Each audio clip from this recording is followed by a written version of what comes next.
Are we live? Hello?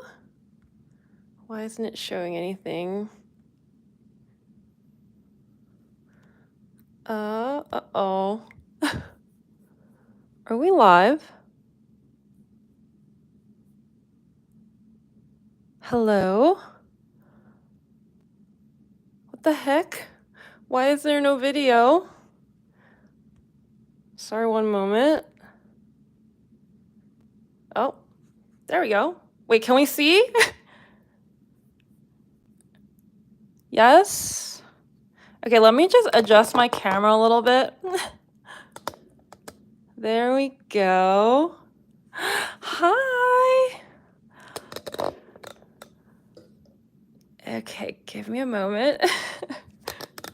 Hi, guys!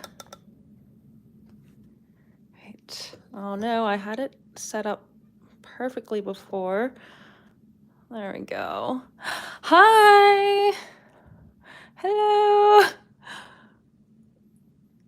Okay, good. Yes, we can hear and see you. Hello! Thank you so much for tuning in, everyone. This is my second ever live stream. I'm still a little bit nervous, but excited to get into it today. Hi! Where is everyone tuning in from? I'm tuning in from Toronto, and it is 11 o'clock in the morning here for me. I have had my breakfast, so I'm ready to paint for a little bit. Hello. I saw that someone here was from Alaska. I imagine it's pretty early for them where they are now. Austin, Texas, LA. Hope you're staying safe. Michigan, Montreal. Oh, hello. From Germany, early evening. Okay, great. Spain. It's 5 o'clock. Hello from Scotland, Austria, from Finland, Houston, Texas, Poland. Awesome. Pretty much all over the world. Netherlands, a lot of Europeans actually. I'm glad to catch you guys. Wow. Morning for me, France. Yeah, a lot of Europeans. And of course, Americans. And some from Canada as well. Woohoo, okay. I'm just gonna wait a little bit before I launch into my spiel about what I'm gonna be doing today. Well, I guess I can start by saying what I'm gonna be doing today. I'm gonna be picking up this artwork this is where we last left off on the first live stream. This is a character illustration, and it's the same character that I did for my box art for my custom brush set with Craftamo. And yeah, this live stream is in part like a promotion for the brush set, which is still on sale. And today, actually, during the live, you can use the code Chris10 for 10% off on the brush set, and it is only valid during the live stream. So yeah, that's why the little sticky note is here. And you can find a link to the brush set in the description of the live stream. And you can just go to Craftamo's website and find it there as well. But yeah, it's the same character, just like a little different style, because the style I used here is a very kind of flat, more graphic style. And this one is a little bit more like rendered. This is more like of my typical style. Yeah, and last time we used acrylics, I think, just to build up to this point. But today I think I'm gonna be starting with color pencils because I just wanna bring up a little bit more of the definition in the face and go back in and bring out some of the outlines that I lost. So I don't know if I'll actually be using my brushes today. These are the brushes from the brush set. They're a little bit stained now because I've been using them, but I'll show you how they look when they're all pristine and new.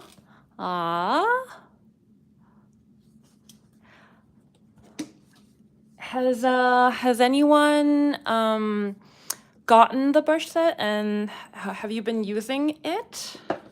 I'd love to know what you think.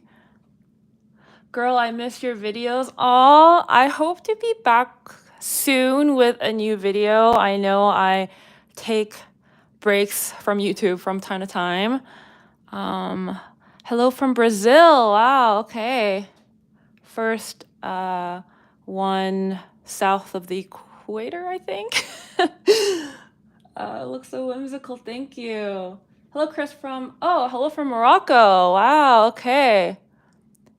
Is Oscar, oh, I almost said his name. Don't bait me like that. Okay.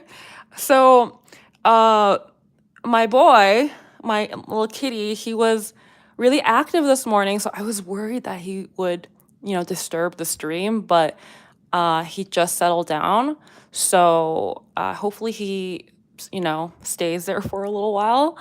Maybe he'll make an appearance towards the end, but I think we're going to be okay. I haven't had the chance to use them, but I do have them. Oh, nice. I just got mine a few days ago and ordered both your books. I'm the one that had the, oh, yes, I remember you. I sent out your books yesterday, so hopefully you get them soon, and that is so exciting. I hope you enjoy looking through them and using the brush set. Okay, I think I'm going to get started now. Oh, hello from Mexico. Hello. Thank you everyone for tuning in. All right. So this is where we left off on the last live stream, and I actually, at first I wasn't like feeling too hot about it, but looking at it now, I think it looks pretty good. And I don't want to do like too much actually. I think the face just needs a little bit more definition, and I need to define the nose a little bit here. But I really like how the eyes look. It looks really soft, and I think I really want to try to maintain that like softness. And I'll just show you the color comp here. So this is the color comp that I was working off from, and I think it's pretty close. Yeah, I think it looks really similar. So really, I don't think it needs like too much work. So I'm going to try to just build up from what I have and not mess with it too much. Yeah, fingers crossed. Okay, so once again, it's a brush set. You can use this code for 10% off. Okay, I am going to readjust the framing a little bit so it sits a bit closer to the artwork, because I'm going to be using color pencils, and I feel like you might want to see a little bit more detail. Let's see. Hello. So happy the shop is back live. Are the discovery bundles coming back? So for now, I have taken off the discovery bundle. So you would have to purchase the books separately. And that was just because the discovery bundle was part of the like pre-orders, and the pre-orders came with a few like extra goodies. So I just kind of got rid of it so that there's no confusion as to why there are no extra goodies attached. So I don't know. Maybe one day I will sell the books as a bundle, but it'll probably be a little bit different and maybe sometime down the line. But yes, the books right now are at full price. Hi from Wales. Hello. Trying to learn how to paint. Aren't we all trying to learn how to paint? I feel like I'm still trying to learn how to paint. Okay, I'm gonna get started now. I realized looking back on the first live stream, uh, I didn't start working on the artwork till like 30 minutes in. So I definitely want to get started sooner this time around. Okay. So okay, let me adjust it a little bit more. So it's directly over the artwork. How's that?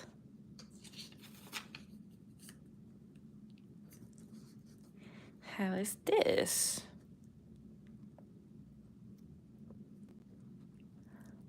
Hopefully that's better. Okay. Oh, I'm nervous. Okay, I think I'll start with the nose. And again, I'm starting with my color pencil, so it might take me a while to like find the right pencil. And I'm gonna be testing them out here before I use it on the artwork.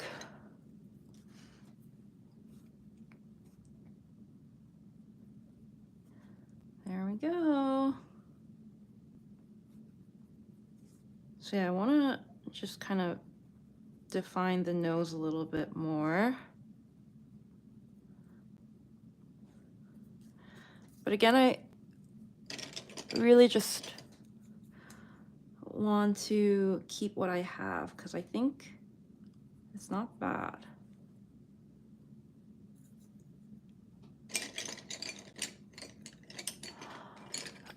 Girl, you had to promote your collab and wanted to talk to us. It's all good. I'm glad.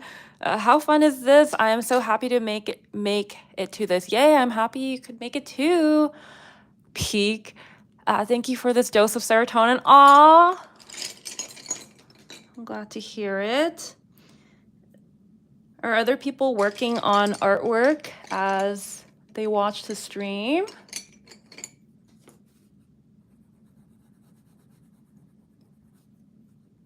Yeah, let me know what you guys are all like working on right now. If it's not artwork, maybe you're just like having dinner or breakfast wherever you are. Okay. Hopefully the color pencil, like me shuffling through the color pencil noise isn't too loud or annoying.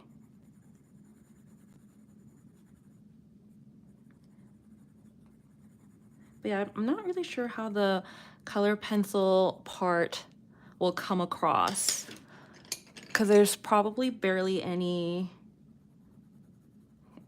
like change.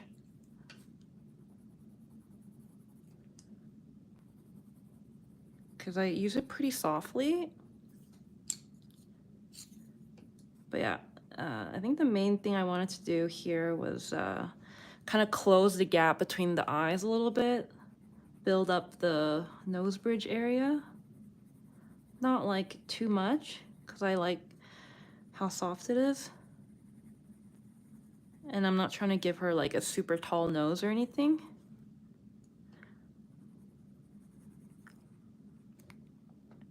I'm painting a figurine. Ooh, like one of those little Warhammer figurines. You inspire and influence my art so much. Thank you so much. I am honored. I'm diamond painting. Oh, honestly, I'm kind of curious about diamond painting. I've never seen what it looks like in person, but I am a little bit curious about it. I'm actually curious about turning my own art into diamond painting, but I don't know what that process is like.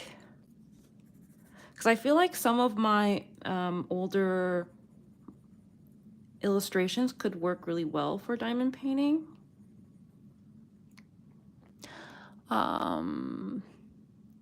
Sketching thumbnails, ooh, for an illustration. Working on designs for my OC, fun. I know the title says acrylic, but it looks like watercolor. I know, right? So I have recently been enjoying using acrylic very watered down and it looks like watercolor, except it's acrylic, so it dries really quickly. And watercolor is translucent, but acrylic is opaque, so you can build on top of it, which I really like, because I tend to go a little bit too far with my watercolors. And with watercolors, when you go a little bit far, a little bit too dark, you can't go light from dark, because you just keep adding paint. But with acrylics, you can add white and lighten over top. So that's what I really like about using acrylics. And I didn't know you could use acrylics like that.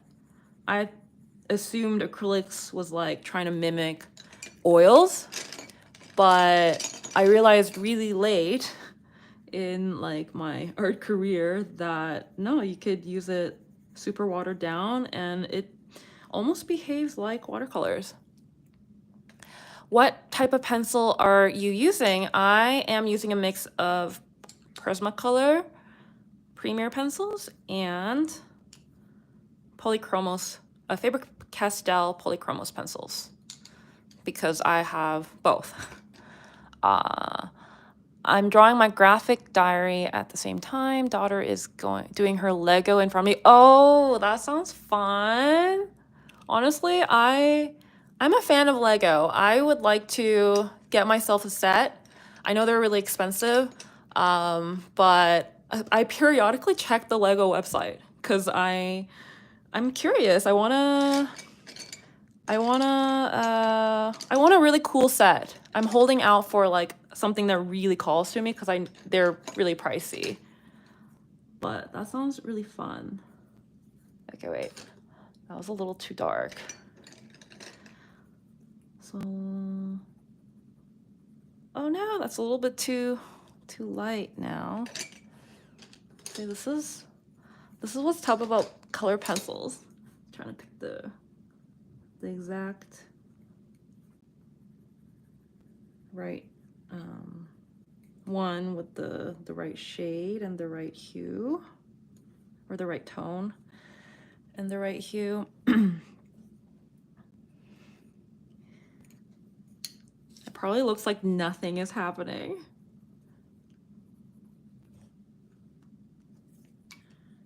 Okay.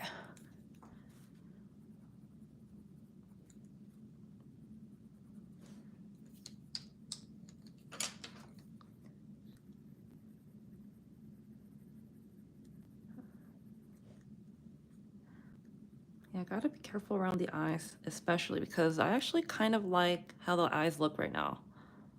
And eyes are always really, they're always a trouble spot for me. So I want to preserve this as much as possible. I'm gonna bring out little 애교살, as they say in Korean. It's basically the little like eye bags underneath the eyes. It gives you like a really kind of cute appearance. At least that's what we believe in Korea.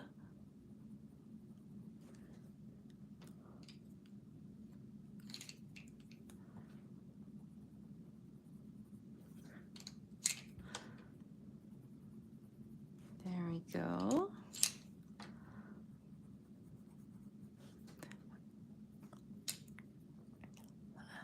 Okay, sorry if I'm missing some of the comments. Hi, I love the brushes, mostly use 2 of them, but we'll try out the others. Oh, awesome to hear that, Emma. Working on a chibi PG with Ohuhu and color pencils. Ooh, nice. Haha, it's a figurine of a dragon. Ooh, wake up, babe. Chris Hong is live. I know, wake up. Oh, I would love yours. I buy all mine from Diamond Art Club. Ah, see, I've been secretly hoping someone would reach out from something like that, Diamond Art Club. But no, I'm still waiting. Ooh. Did you try acrylic gouache yet? Yes.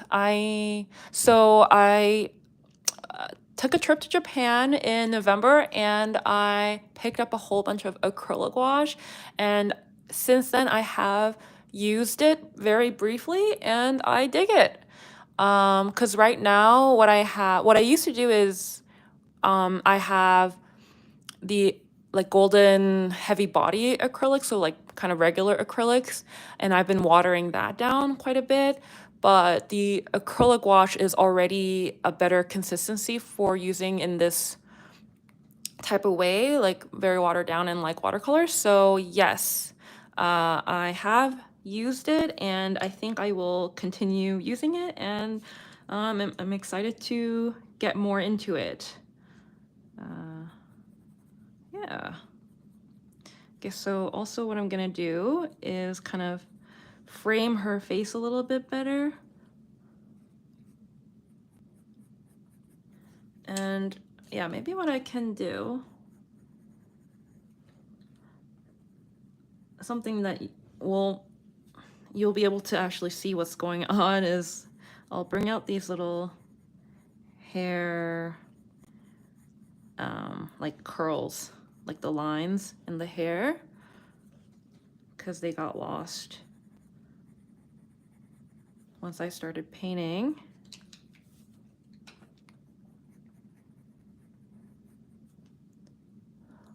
Lego collab when? That'd be so cool if I could design my own like Lego figure or like character. That'd be really cool. I really like the look of Lego. Or like those blocks, those nano cubes, I think they're called, or nano blocks. Yeah. I'm always tempted to pick one of those Pokemon nano blocks up, but I haven't given in yet. I'm gonna try to find the color that matches this hair.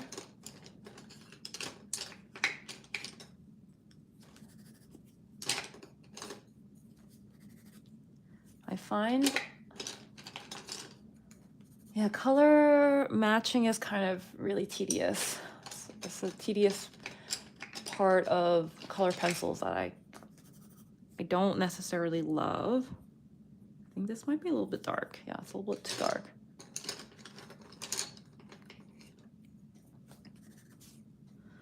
And this seems a little yellow.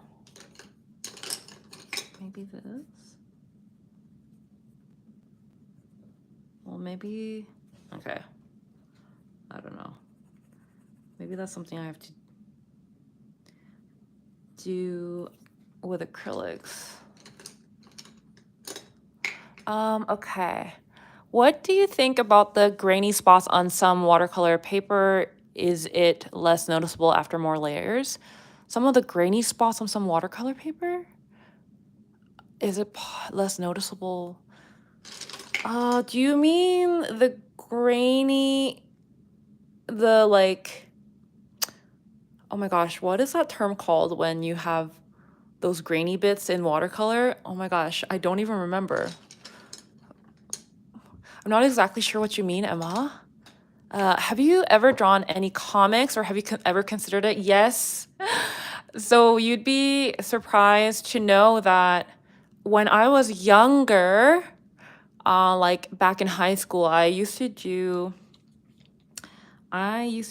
make my own little like fan comics. And I had a lot of fun doing that.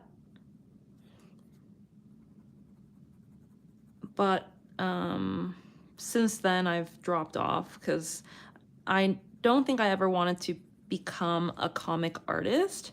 I think being a comic artist is really challenging. So it's just never something I aspired to do. I just knew I didn't have it in me. But I do enjoy drawing like characters in like different poses, and I like drawing them emoting different emotions. So a part of me is like tempted to do little comics here and there just for fun, but it's really hard to find the time. Yeah, I find it really hard to just like sit down and find the time to do art like that just for fun, which is really sad. But yeah, I think comics just take a lot of time and energy, and yeah. But I have been very tempted. Actually, over the holidays, I started kind of roughing out comics for fun. I don't know if I'll ever get back to it.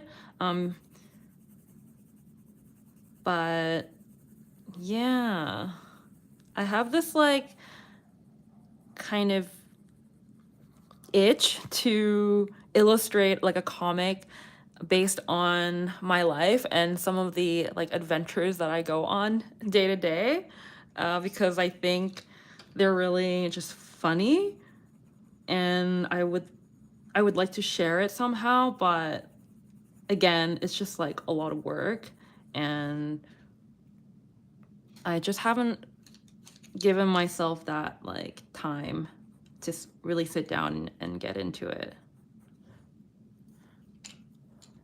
But it is kind of there in the back of my mind. Okay. I feel like her chin looks a little bit crooked like this. So I'm going to try to even this out. Let me sharpen my pencil.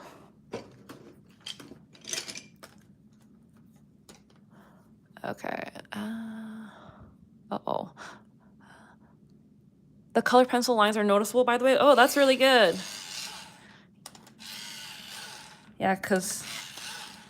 Oh, here's my pencil sharpener. Yeah, I don't want it to look like nothing is happening on the stream. Okay.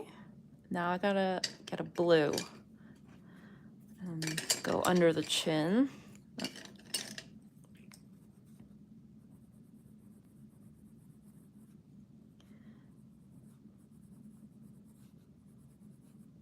Because the changes are very minute. It's like almost indiscernible to the eye, right?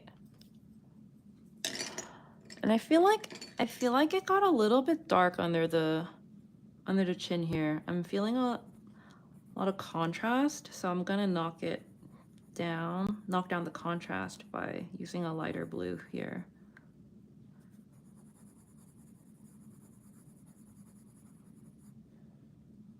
Oh. How are you guys finding the pace of everything?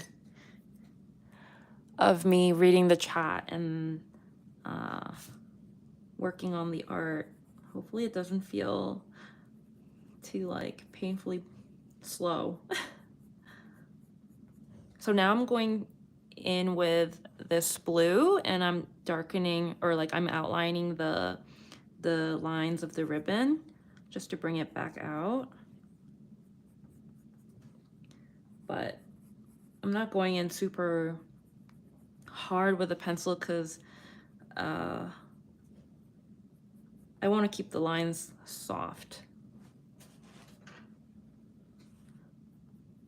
And I have a photo of the drawing up on my computer screen in front of me, so I remember what the drawing looked like. But I'm also improvising as well, because it doesn't have to be exactly like the original drawing, because I'm sure things have shifted since then. But it still helps remind me what where I was going with it initially.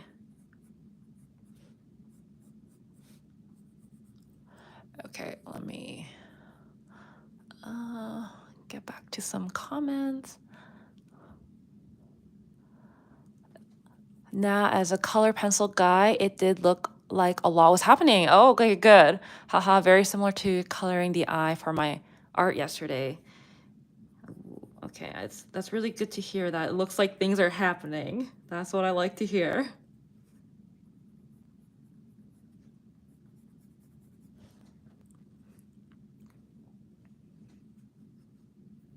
We'll get back to the face momentarily. And something I find really annoying about using color pencils is how they just roll around on the table.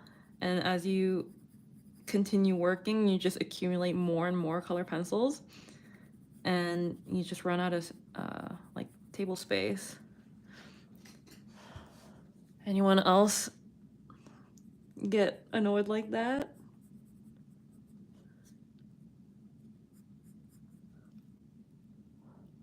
I'm from Bangladesh. Wow. Hello, hello.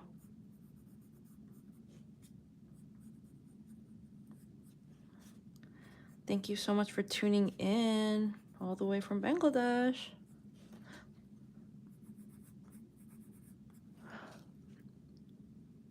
I want to try Holbein and Duo Aqua water soluble oils. I've never tried oils, and that seems like a good way to start. Ooh, that's another art material that I picked up on my Japan trip. So I'm excited to try that out as well. I haven't tried it yet, but I have used oils before, and I love oils. I love the look of oils, but I find the setting up to be really cumbersome, you know, with Gamsol and the setting up and the cleanup. I find to be, it gets in the way of me wanting to pick up oils more often and using oils because I have to prep the canvas or prep the board to use oils. And again, that's just like another hurdle that I have to get over. And that's why I just find it easier to use watercolors or acrylics instead, because I can just use water. Okay, I don't know what's going on with this little, the tail end of this ribbon, but I might have to go over that with acrylics. Okay. But yeah, I got the aqua oils, the water soluble oils, because I saw the this artist. Their name is Janice Sung. They have been getting really great results using it.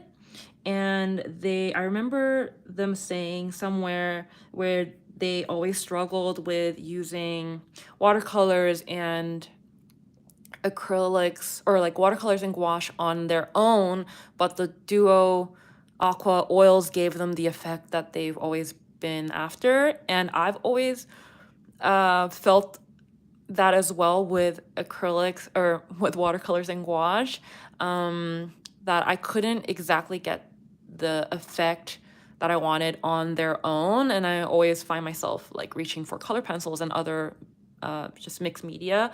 And so that's what piqued my interest, and that's why I picked them up. And I really like the look of oils, but it would be really nice to achieve that look without all the like the work that goes into setting up and cleanup and all that.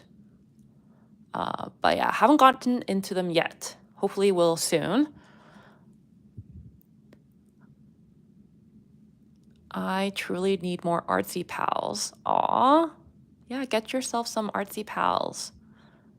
I actually used those oils for my painting lesson. They were a lot of fun. Ooh, good to hear. I'm excited. helped a lot for someone who gets chronic migraines. The smell is not noticeable and doesn't require a bunch of spirits. Yes, the smells never hugely bothered me, but I am a sufferer of eczema on my hands, and I just want to minimize, you know, coming into contact with harmful chemicals as much as possible while I paint. So that's another kind of deterrent in using oils. I know you can get away with not using spirits and or solvents and things like that, but I think, I don't know, I'm also a little bit like, I guess I have in mind that you have to use a solvent when using oil, so I've always just used solvent, but I find that I'm just scared of it, and I don't want to be scared of my art materials, you know? Okay, so I think I'm gonna try to bring out the lines in the hair because it's, you can't see anything right now. Yeah, how am I gonna do this? I'm nervous. I mean, I really shouldn't be because the hair is, I mean, it's supposed to be kind of messy and like kind of wild looking. So I'm just gonna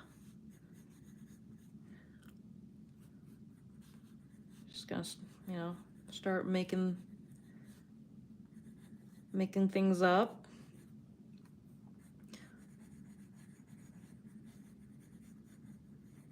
And I'm gonna definitely go over this area with paint, so I know I don't have to be super careful or clean.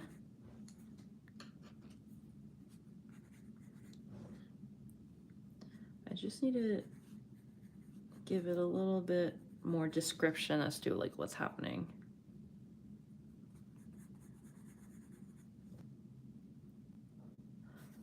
But I also don't want to go overboard. So I'm looking for like a different shade because I don't want to use the same colors. I'm gonna look for like a slightly greener shade. Yeah, I love using different colors to switch things up. And the trick about curly hair is like trying to vary up the squiggles so they don't all look perpendicular or like, no, parallel. They're not all like evenly parallel. And I really struggle with that. Hopefully you guys know what I mean. Does that make sense? Does the hair make sense here? Or does that look weird? That looks a little weird. That looks a little weird. Oh.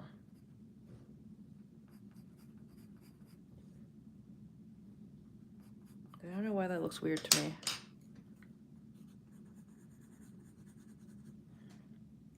But it has to all look like it's kind of coming from here. The lines have to like radiate from a point, right?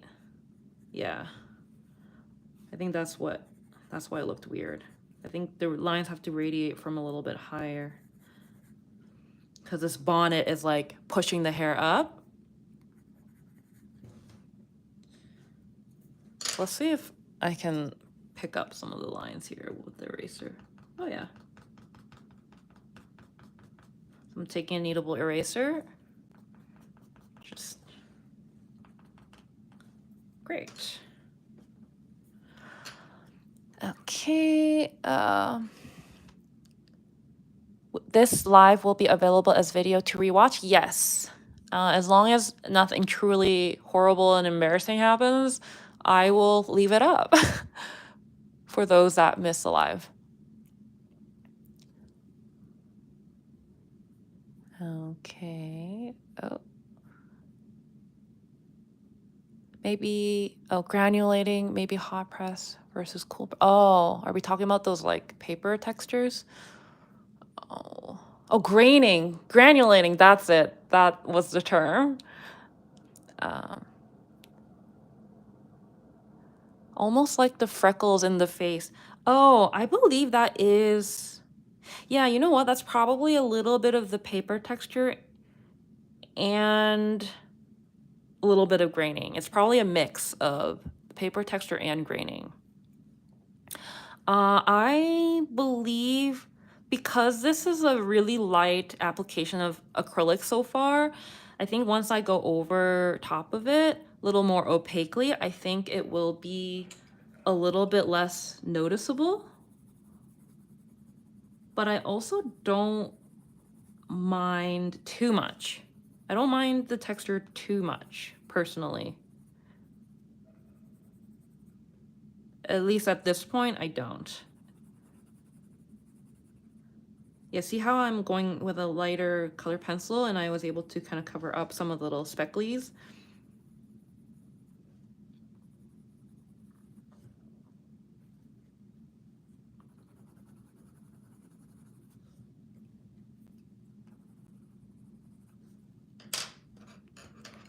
Okay, I feel like I need to sharpen all my pencils. They're also like dull.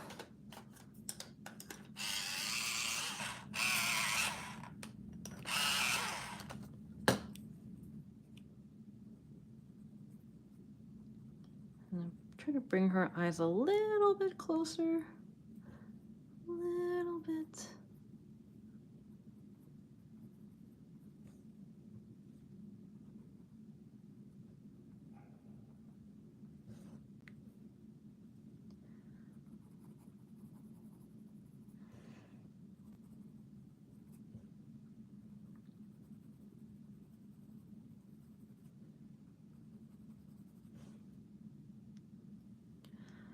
See, I'm trying to, because I feel like her face here looks a little bit like wide, and I like that. I think it's a really cute look, but I want to bridge the gap just a little bit. Just a little bit.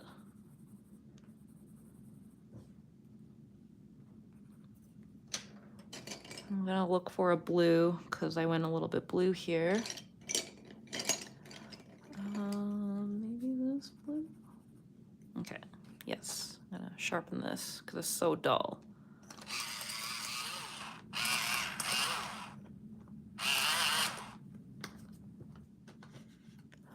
Bit of pigment buildup or something, but it's not all with paper. Yeah, it's probably a little bit of the paint and a little bit of the paper. Hi, Chris. Hello. I think you should make postcards. Postcards. Oh, like stationery? I see what Emma is talking about. It does that for me. I guess it's more about the paint, less of the paper. I have sent a mail to the Diamond Art Club licensing department. Maybe it'll help. Oh, wow. Thank you, Pauline. Hi, Chris. Love you. Received your book a week ago. I love it so much. I've been sleeping with it. Oh my goodness. Which book did you get? I hope you've been enjoying it. That's so sweet. That is so adorable. You're doing just fine, nice and calm. Good to hear. You're welcome. Some paints, just granulate more. No worries about checking the chat. You're locking in, yes. Trying to do both. Would you guys rather I read the comments mostly like in my head? Or would you rather that I read them out loud?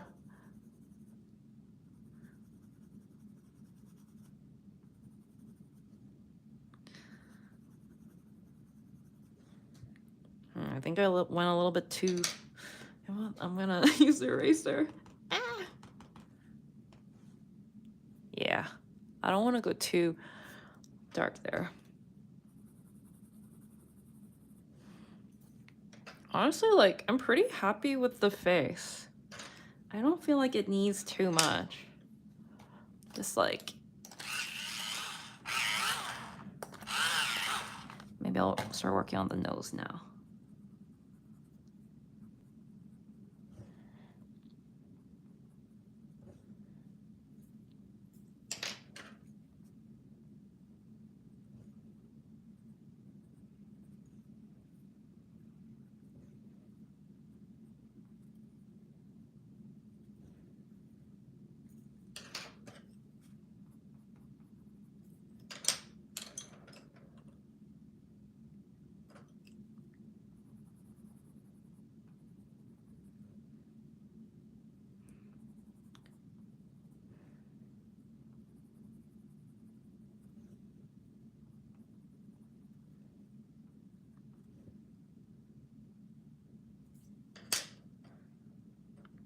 And then I'm a little nervous about this part, but I want to build up the bridge slightly.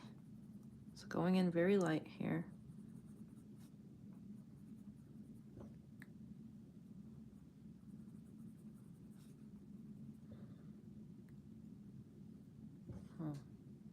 Maybe it looked better before.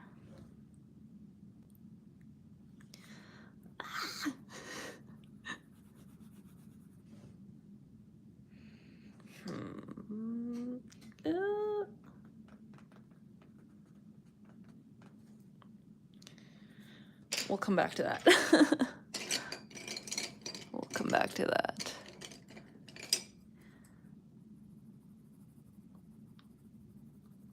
I feel like I just need to just enter my flow state, you know? Where I'm not really even thinking about every little decision.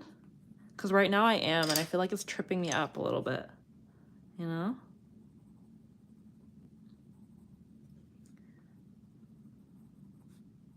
Because painting for me is a little bit less, just like very active in the decision-making part. It's a little bit more zen and a little bit,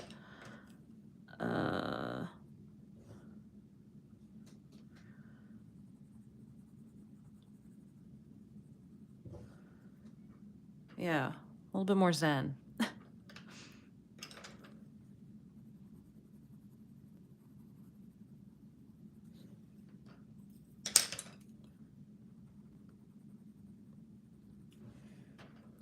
I'm not quite zen yet, but I think probably towards the end of the stream, I'll get there. Okay, you know what? Maybe we try to focus on, maybe if I try focusing on like making progress, then I'll get less fixated on parts, and yeah, we can make some good progress here. I feel like we made pretty decent progress since the last stream. I was actually pleasantly surprised looking back, even though it took me 30 minutes to actually get started.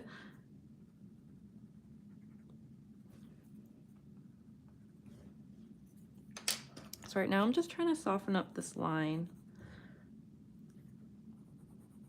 because I think it's a little too contrasty.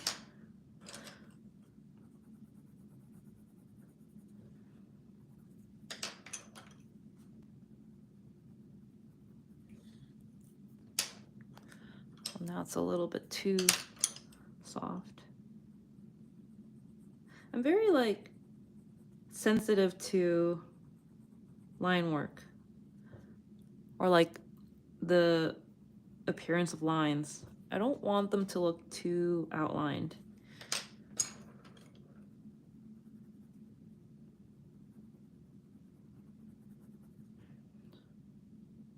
Yeah, like that to me looks nice and soft. but I have to soften these areas as well. But we'll get there. Okay, let me catch up on some of the comments. Not slow at all. Perfect. You're an inspiration. Love your style so much. Thank you. Thank you. I have my pencils in a roll. Works in a treat. I have my pencils in a roll. Works in a treat. Oh. Or works a treat. Pencils in a roll. That's one of my biggest pet peeves, mainly because I like clean art space. That's hard to do with color pencils. Yeah, I should probably put something like a little piece of cloth down or something so the pencils don't move around so much. Keep my pencils on a small handheld. Yeah, exactly. I should probably do that. Did you think about using liquid graphite? Liquid graphite? No, I haven't really given that much thought. I don't draw with graphite as much as I used to back in the day. And I think that's because I really hate how it smudges. I find that really annoys me. But maybe liquid graphite is different.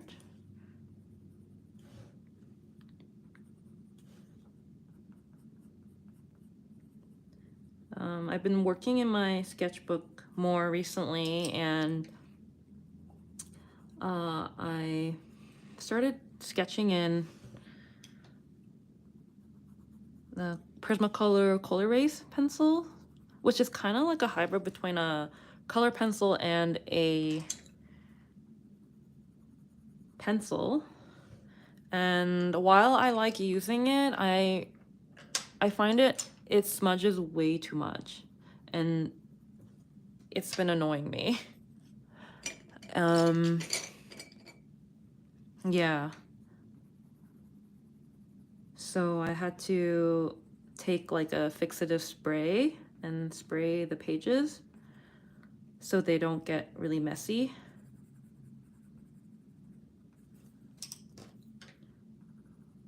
And I want to, again, like, limit using harmful chemicals as much as possible. I don't know what I'm breathing in. That stuff is smelly. Oh. Okay, I think that got a little bit too yellow.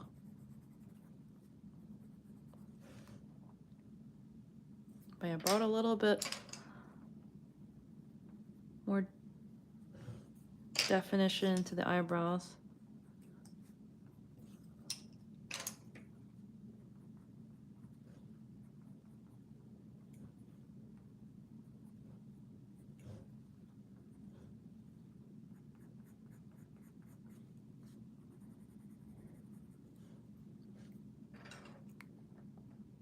I bought some acrylic last year and still gathering the will to try them out. Seems so intimidating to me for some reason. Aw, I get that though.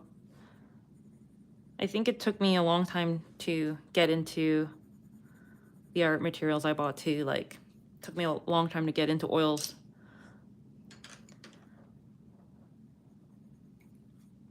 I took a super long break from acrylics, like years long, and only just like recently came back to them. So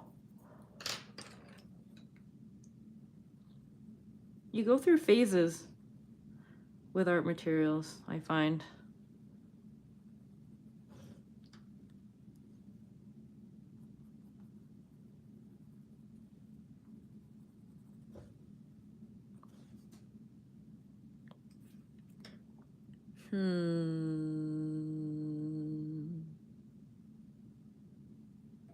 Okay, I'm gonna get back to doing the hair. I feel like I'm stalling. I'm stalling because I'm procrastinating. Okay, let's try to make progress. Make good progress today.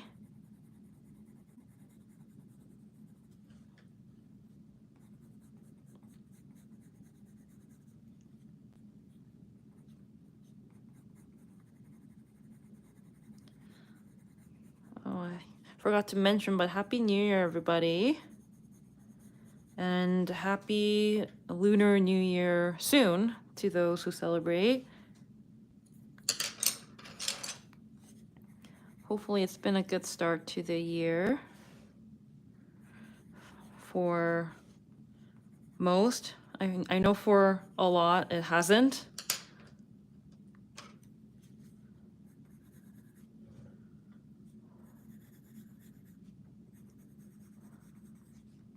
But hope you are all doing well.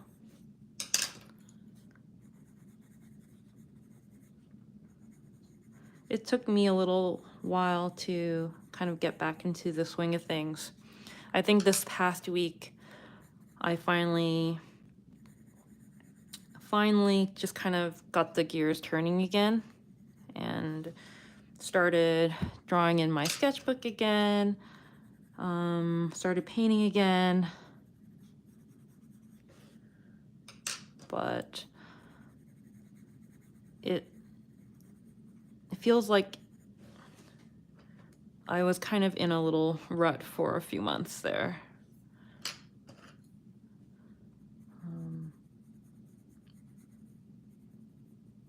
Yeah, I had many months of not painting for a little bit just due to circumstances. I was coming down from working on the promo for this brush set launch, and then I immediately had to go to Lightbox Expo, which was amazing, by the way. Oh my gosh. I loved Lightbox Expo. I really hope I can go again next year. I'll try, I'll apply, but from what I hear, Lightbox Expo really likes to rotate out their artists, which I think is totally fair.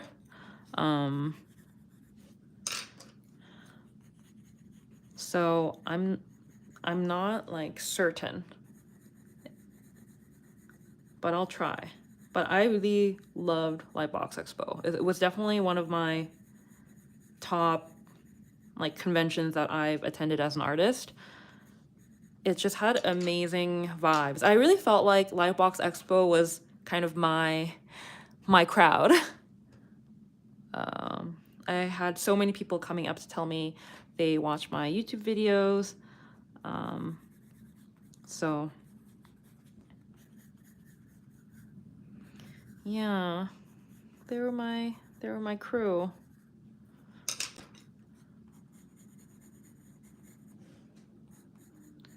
Yeah, the hair is challenging for me because I want the curls to look kind of random and less even, but that's really hard for me to do here. And I know I'm gonna be going over all of this with paint again, so it really doesn't matter. But I still want a good guide, you know?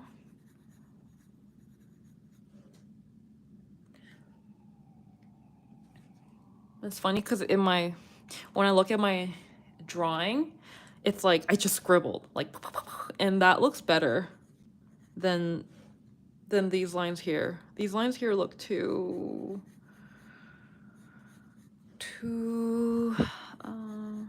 just like mechanical. But I'm trying.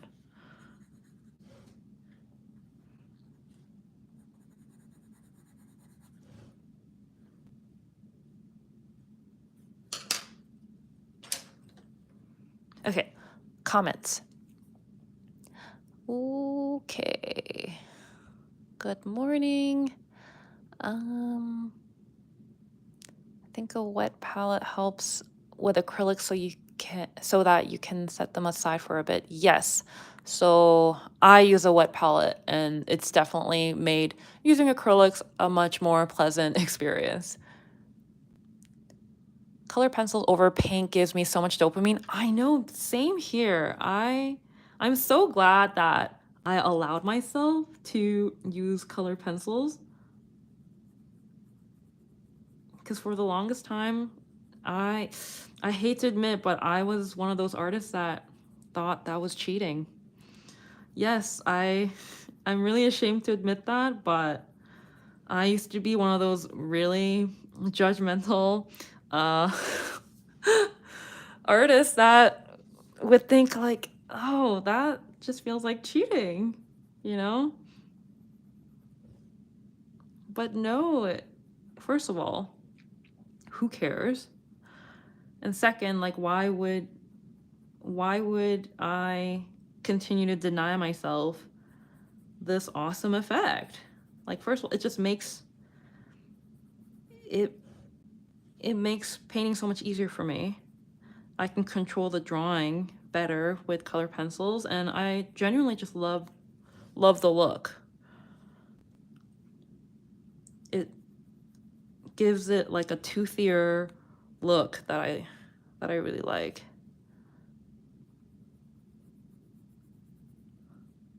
And I can control my colors better by being able to add lighter colors over top. And I think that's probably one of the key features and why I can't seem to like paint without color pencils anymore, because color pencils just unlocked so many more colors at my arsenal for me than just using paint alone, especially just using watercolors alone.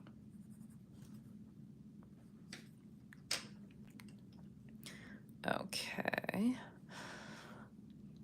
Hello from Belgium, having a coffee while sketching this evening. Oh, coffee in the evening. You must be one of those that are not affected by caffeine too much. I used to be one of those people, but slowly over time, I started becoming really sensitive to caffeine. So now I only allow myself coffee in the morning to afternoon. It really does affect my sleep now, I find, which is so sad because I really love the flavor of coffee. So I'm noticing this eye looks a little bit big or tall.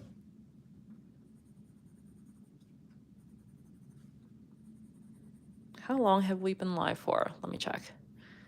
Oh, okay, an hour. We just passed the hour mark. I'm definitely able to go at least 2 hours. So yeah, hope some of you will stick around and chill with me until then. Thanks so much for sharing. Thumbs up and shared. Aw, thank you so much. Yes, please, if you're enjoying the stream, feel free to give me a thumbs up. I'm one of those YouTubers that like never ask for things like that, like thumbs up or subscribe. Not because like I don't want that. You know, of course I'd welcome a thumbs up and a subscribe, but I have a hard time asking for things like that. It kind of pains me. So thank you. I appreciate it.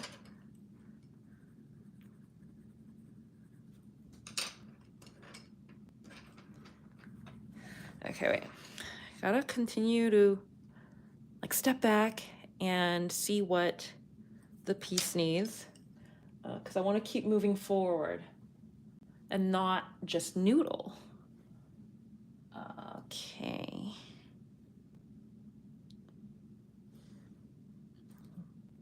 Do I like the bow?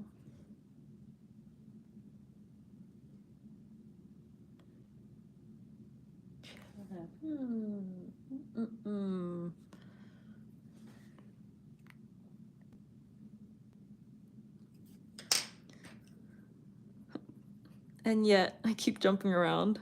This is just how I work, guys. I jump around from place to place.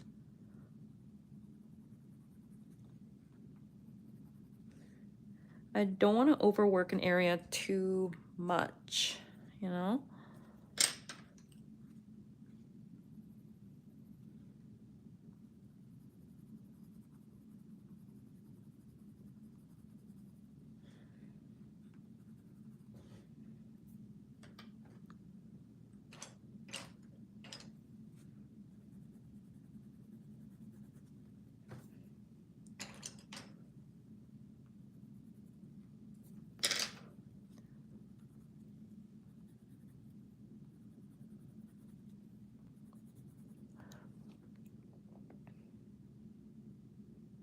Oh, out loud, then we know what you're replying to. So you don't mind me just like reading the same comment?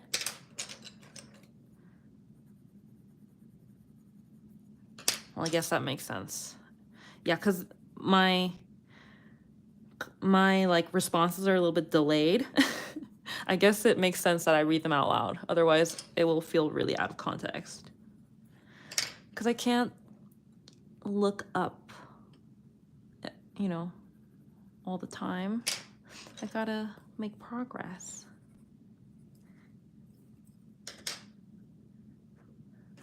You know? Because some people probably tune in just for the art. You know, people that don't know me, they don't know how charming I am, you know? The like passerbys that are looking for art live streams. I get it. I get it.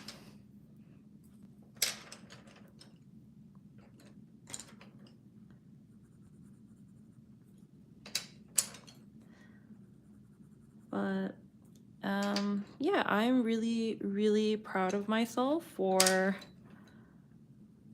overcoming the fear of streaming, because streaming is something that I was really curious about and wanted to do for a very long time, because I really enjoy tuning into other people's art streams, most notably Bailey J's. I just find it a really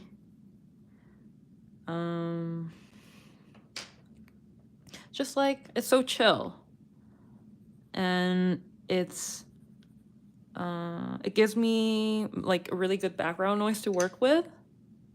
I also love, this is kind of like totally on the opposite spectrum, but as far as artists, YouTube artists go, but I also love Steven Zapata's art streams.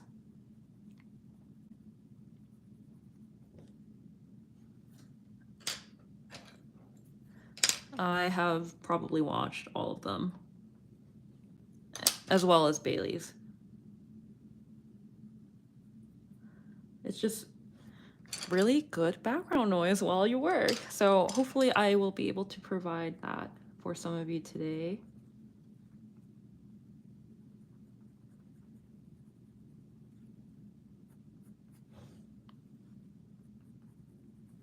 Hopefully my hand is like not always in the way.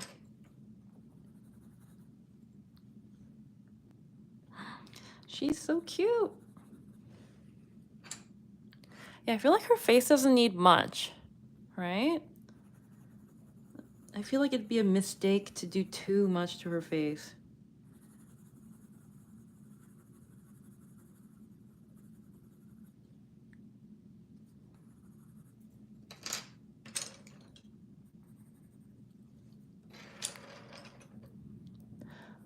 Okay. I believe the term is called orange peel, when the paint will kind of shrink back a bit. Uh-oh. I don't remember what that's regarding. Just wondering, are you planning on keeping the paints this transparent? It is really unique and inspiring to see acrylics being used so transparently. So I will, after I have my little session with the color pencils, I do plan on going over top with more acrylic paint, especially in the hair, I think, and certain parts of the face, and definitely in the background to darken the background a bit more. Go in with some shading like underneath the hair, definitely bring out the rendering of the ribbon. So I will be making it a bit more opaque looking, but I love playing with a few areas of more like, I love playing with like the more transparent areas versus more opaque areas, because that gives the painting a sense of depth. So yeah, I'll try to maintain a few transparent areas and not go over the entire thing in paint again. Reminds me of this childhood book or some like sticker set. I can't remember the name. You can use matte medium to seal your drawings. Matte medium. to seal my drawings like in my sketchbook. Your art style. Okay, maybe I'm a little bit too late to read these comments. I'm losing the context. What are your suggestions to do for art block? I have tried attempting to paint, but I keep on failing. I honestly am facing that myself right now, and my best advice is, well, something I've been trying to do myself is just to keep my I guess this sounds weird, but I've been trying to do what I can in my life that I have control over. So, like keeping up a good routine with my cooking, and I just recently picked up exercising again so that I feel really good uh, throughout the day, and I feel energized. And yeah, I've been cooking more instead of eating out, and that's made me feel really good too. And I love having leftovers the next day for lunch. I love not having to think about where to get lunch or anything like that, or what to eat for lunch. I just love having lunch ready to go so that I don't have to think. I don't waste time, so I can do work. Uh, and yeah, just doing things like that that are within my control, because sometimes I feel like the art is not always in my control, and it can go awry. So yeah, just doing what I can to make me happy. That's within my control. And also just like keeping up the habit of drawing in my sketchbook, because I find that that is where I get a lot of my painting ideas, and that's where I can really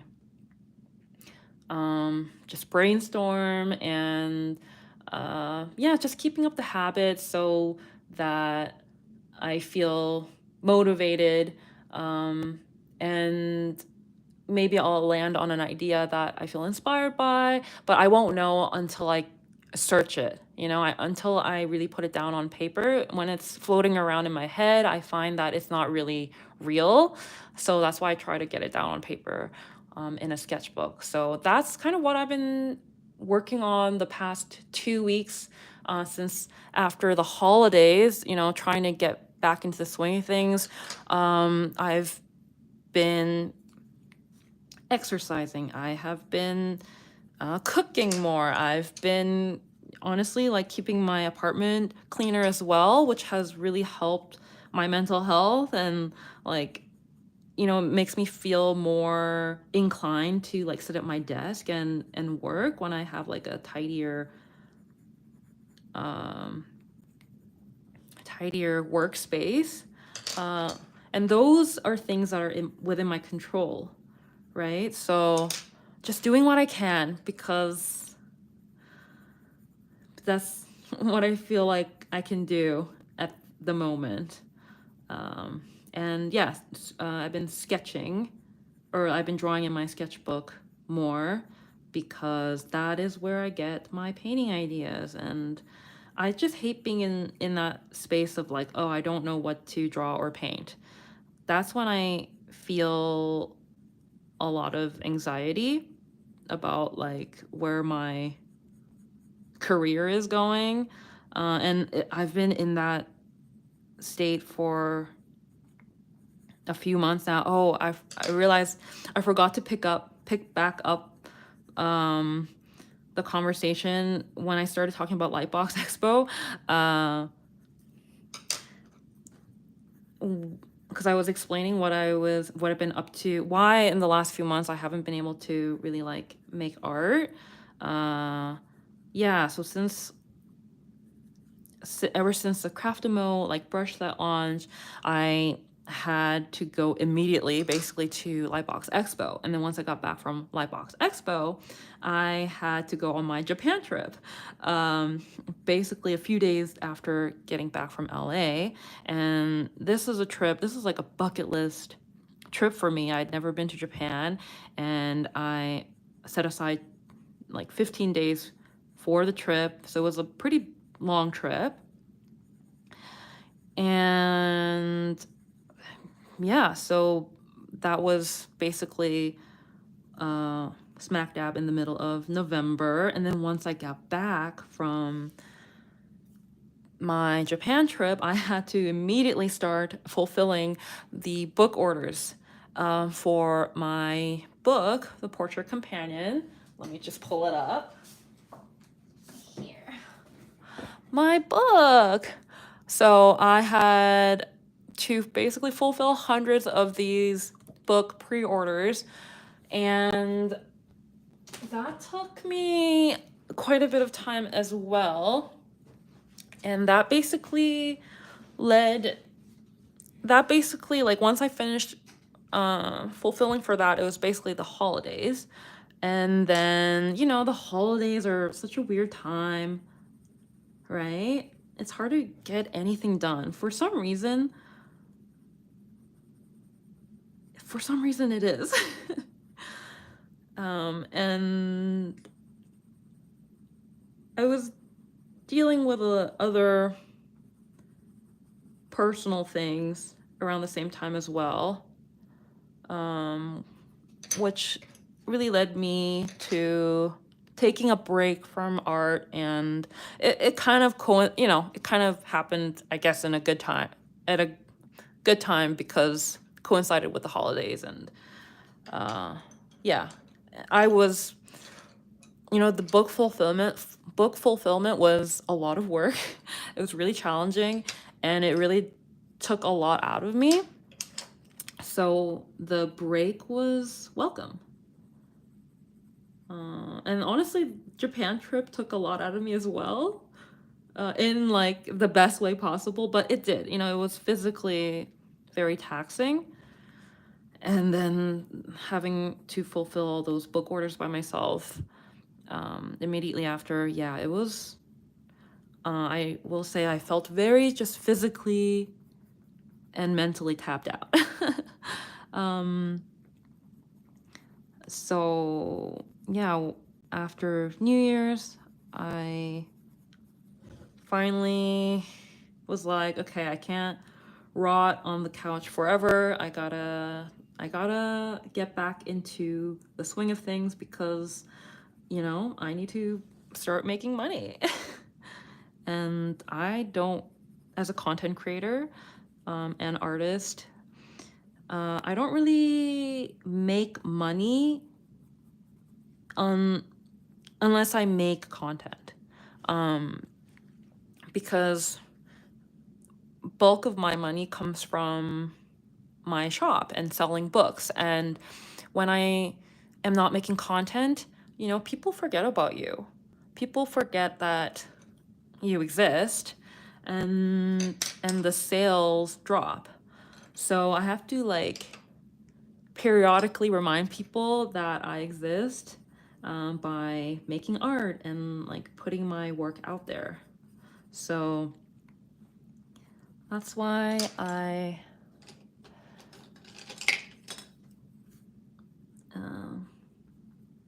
I'm trying to get back into the swing of things. But honestly, for me, I really want to prioritize making art that I enjoy making,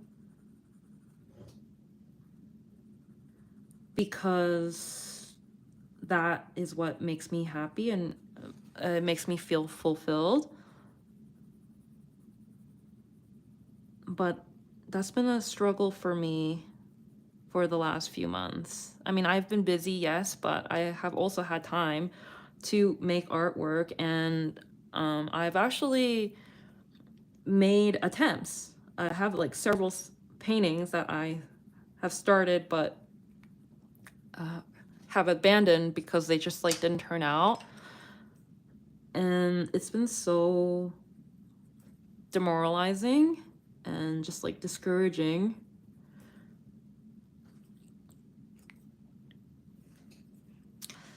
But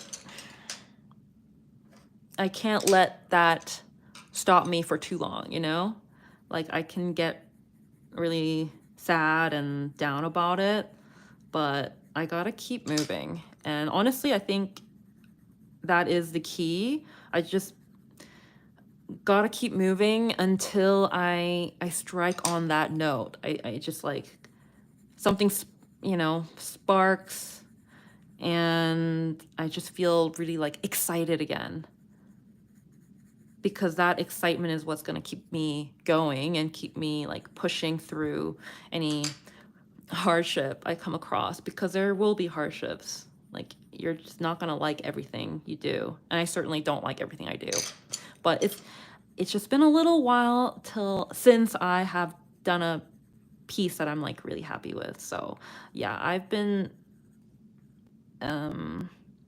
you know, struggling with that for the last few months. And I actually I am planning on making a YouTube video talking about all this stuff. Basically, yeah, talking about all the same stuff that I mentioned just here in this live stream. Because yeah, I feel like I haven't made a video in a few months. And I'm sure there are people out there wondering what I am up to, you know? Which is so humbling. And yeah. I mean, whenever my like favorite artists kind of go MIA, like I wonder, you know, I wonder what they're up to, and I hope that they're doing well. So yeah, it's definitely in the works. But the thing about making YouTube videos is like, you need footage to go along with all the talking, right? So I've been trying to work on stuff and filming it, but it just never pans out exactly how I want it to, and that's what has been getting in my way. And also, you know, YouTube videos take a long time to edit, and I have been thinking about that, like the benefit of making a YouTube video as opposed to making a reel or a short.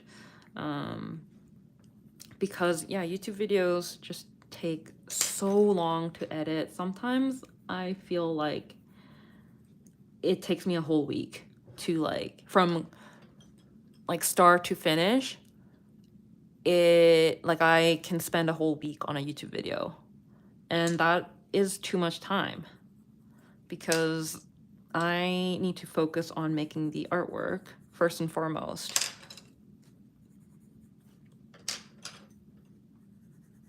So I've been trying to weigh the benefit of like making a YouTube video. I think ideally I make like 2 YouTube videos a month, but that has been really difficult to keep up with. And I'm just like, I don't like forcing myself to do anything that I don't want to do. So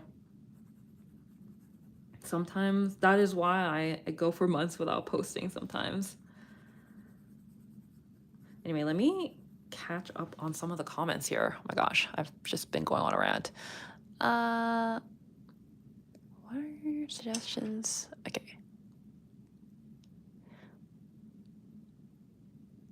I was always trying to force myself to stick to one medium for a while, which caused me to quit, and now I let myself jump back and forth, I'm making more often. See, that is what, like, we should allow ourselves to do that. I used to also stick to one medium, but now I jump all over the place too. Yeah, just use what you feel like, you know? All these mediums lend like a different way of working and a different like effect, different outcome, right? So it's worth exploring, because what if you realize that, oh, actually, like, I think I'm really meant to paint in oils. Or like, oh, actually, I think I'm really meant to paint with acrylics. You don't really know until you try.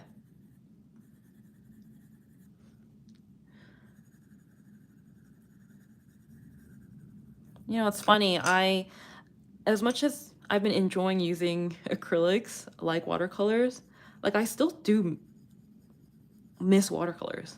And I recently started using just watercolors again, just watercolors and color pencils.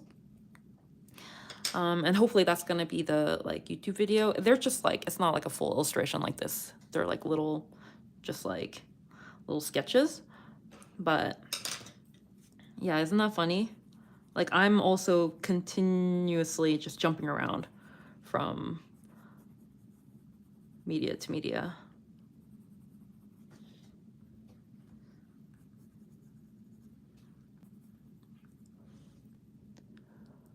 Monday is my 4th birthday, right on Blue Monday, as depressing as it is. What is Blue Monday? I'm not sure what Blue Monday is, but happy birthday to you soon. 40th birthday. Wow, that's a big one.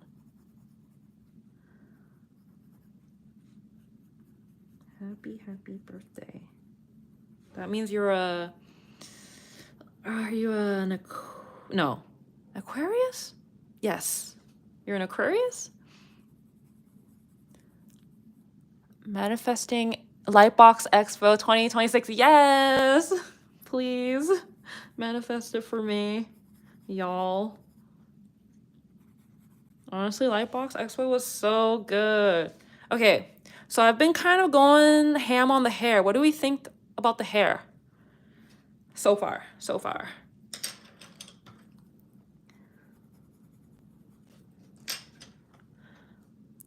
Okay, I'm gonna go back to the face.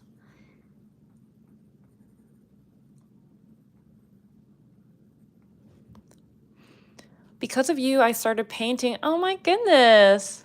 I hope you've been having a fun time so far. I feel ya. I thought color pencil work felt more like illustration than fine art until I saw some amazing artworks. Yes.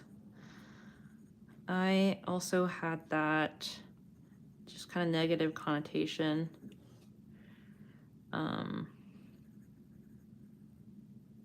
I just grew up thinking, like, if you're gonna use watercolor, you better just use watercolor. If you're gonna use acrylic, you better just use acrylic. There was just something about mixing the mediums that felt like it was wrong to me. I don't know why I got that idea, but I thought that for the longest time. And now it's like I use everything. I throw the whole kitchen sink onto my artwork to try to finish it, like however way I can. And sometimes that means using literally everything. Like I think there's a piece I did where I used watercolor, I used alcohol markers, which is probably not like kosher. I used acrylics, I used color pencils, I used everything. So, and I really like that piece. It's the piece I titled Ghosts in Transit. Yeah, I really like that piece. So honestly, I want to incorporate alcohol markers somehow more, but I know it's not light fast.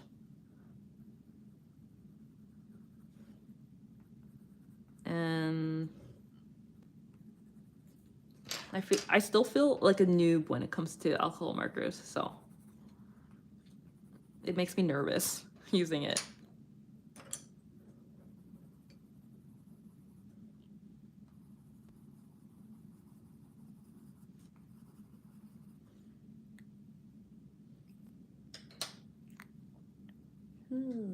Okay. Maybe.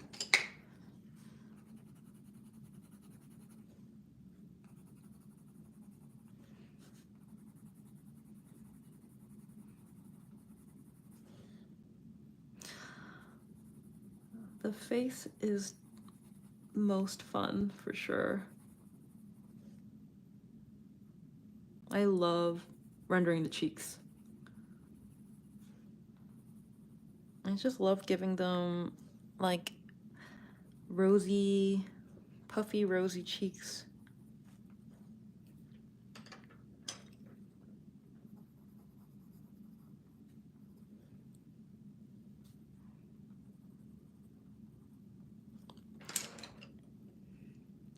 I just received my copy of your latest art book. I'm so inspired. Thank you. Oh my gosh, thank you so much.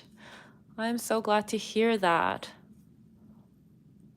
Have you been, because for me, how I like to study is I'll honestly do master copies. So I'll copy the drawings or copy the paintings.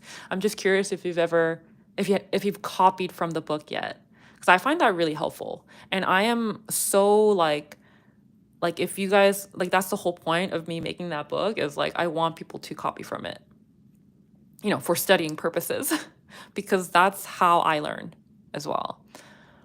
She has such kind eyes, so pretty. Yay! I'm glad. Yeah, I really like how it's feeling so far.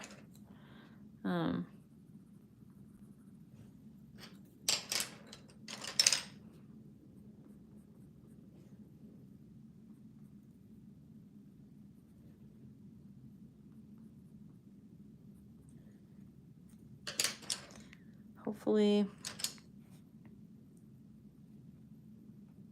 it looks just more finished than what we started with. Well, not finished, but hopefully it looks like there's some progress there.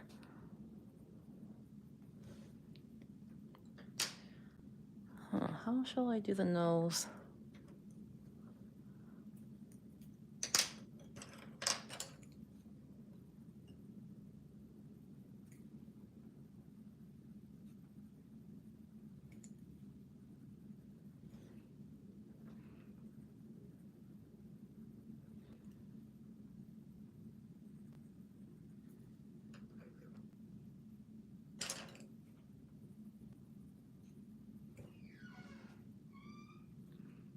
Trying to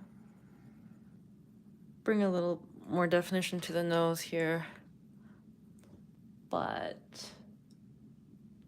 I don't know if I love that. I don't know. When I'm painting just like on my own and not live streaming, I spend a ton of time just on the face.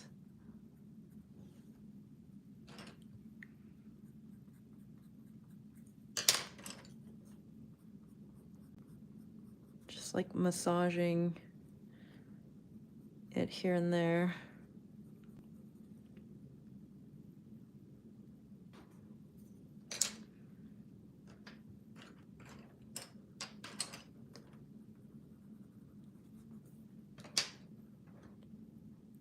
Yeah, actually that looks pretty good. That looks pretty good.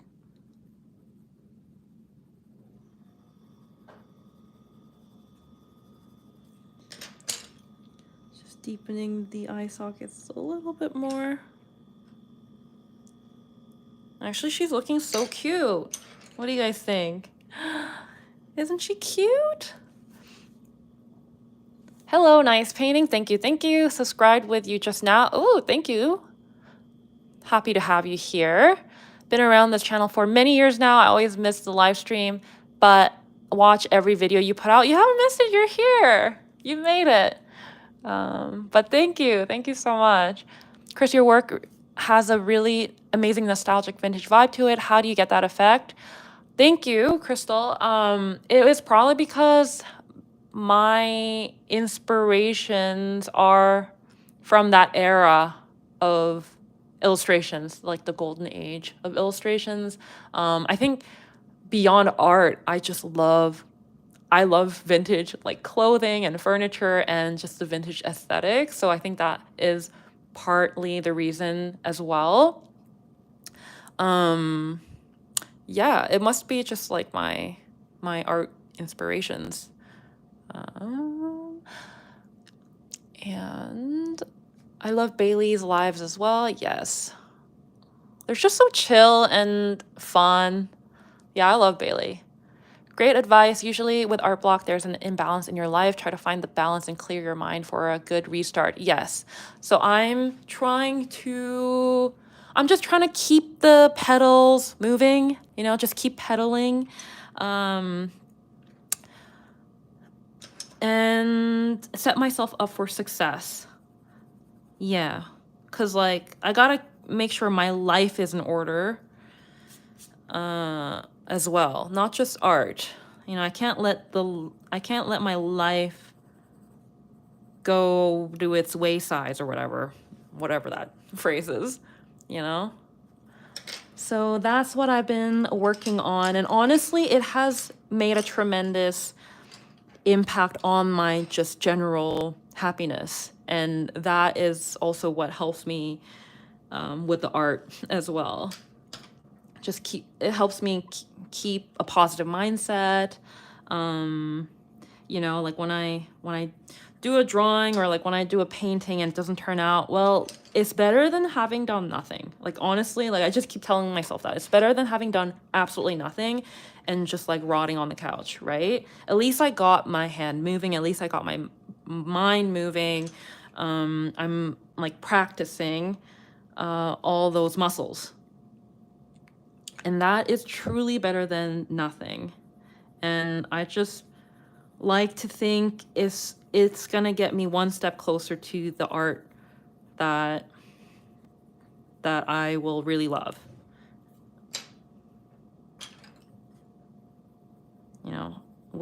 It's just me paying my dues.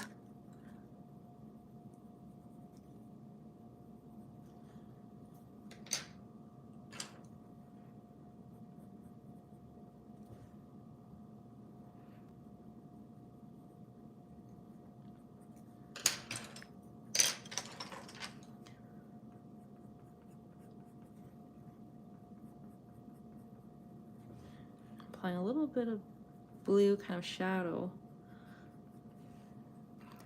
under the hair.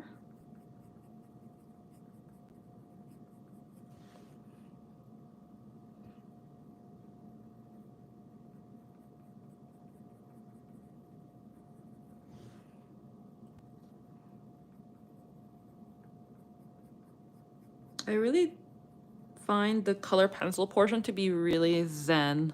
It is. It's fun.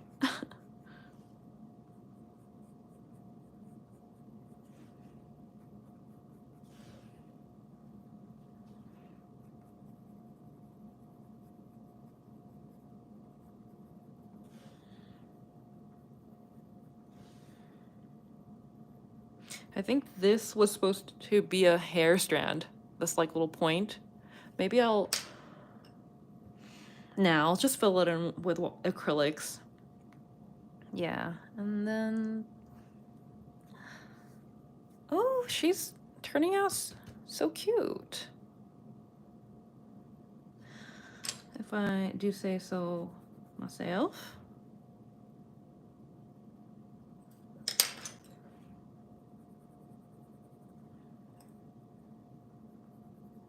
Okay. Yes, use matte medium to prevent the smudging of graphite or pencil, and as a bonus, you can paint on top of it. I suppose you're right. I don't know if the sketchbook that I use will be able to handle matte medium or paint, because I use pretty thin paper for my regular sketchbook, but that is definitely an option. Question, did you buy any cool art supplies in Japan? So the funny story is, and I am hoping that I will put out a Japan vlog, because I did try to vlog while I was in Japan. So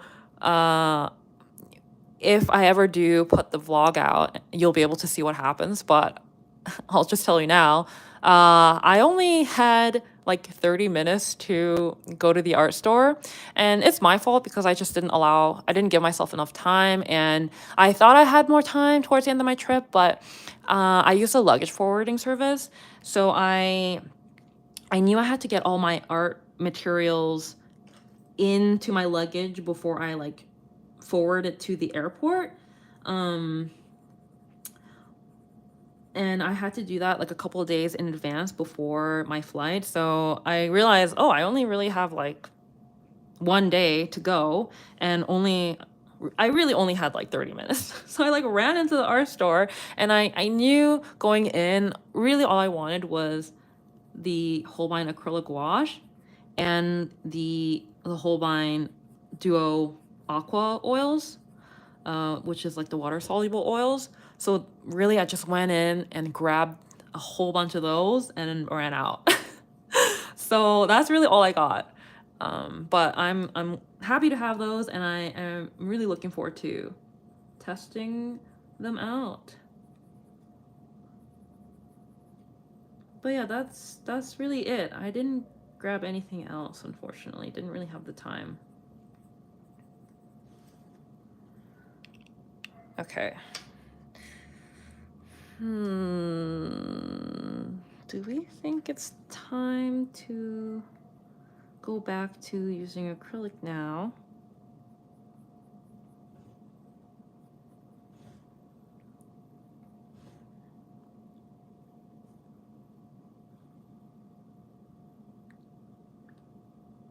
Do we think so? Do we think? Do we think? Do I think?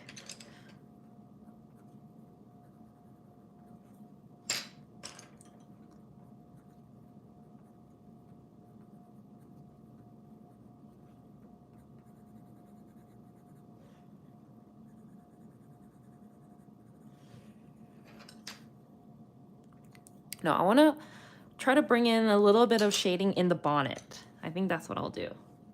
Yeah, I think that'll just be easier with pencil.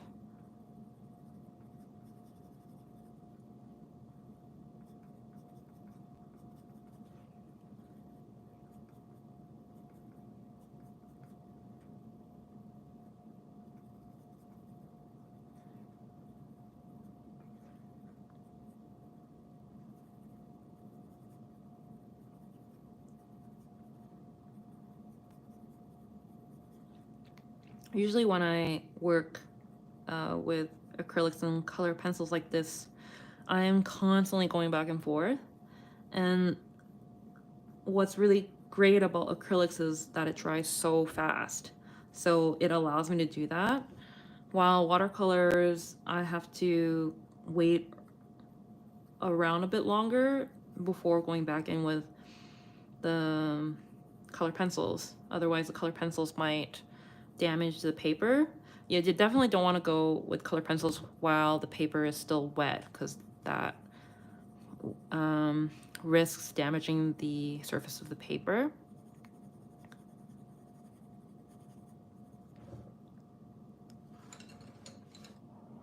I'm excited to get your books. Oh, yes, I can tell you're excited, Crystal. I hope you get them soon. It shouldn't take too long. Yeah. It'll definitely be sometime next week.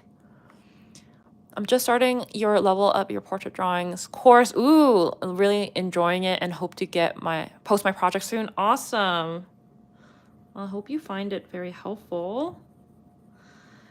I've been saying this for years now, but I really do want to get more Skillshare courses up, or like more just like art tutorial content on my Gumroad as well. But I gotta say, I love drawing and painting more than I love teaching. So it always just kind of falls to the wayside, or like falls to the back burner. I don't know these phrases, and yet I try to use them. But yeah, it's not quite a priority. and that's why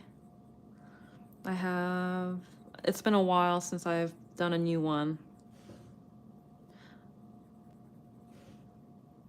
But I am tentatively thinking not quite a full course, because I think those like Skillshare courses really winded me. They are a lot of work to put together. So I don't really feel quite like doing a full course, but maybe for Gumroad, maybe doing like a walkthrough kind of a thing. I have been thinking of doing like more marker portraits, because I feel like, judging by my YouTube video like views as of late, it seems like the marker videos have performed the best. As well, when I post marker video, like marker portrait reels, they also perform really well. So I think that's where the interest lies. So I'm thinking about it. I'm thinking about doing some sort of marker portrait related tutorial, or like a process walkthrough video, something I can have on Gumroad, because it does help the income, I will say, having like educational content. Okay. All right. You know what? I think we've used pencils enough. Let's maybe bring in the acrylics now. Yeah.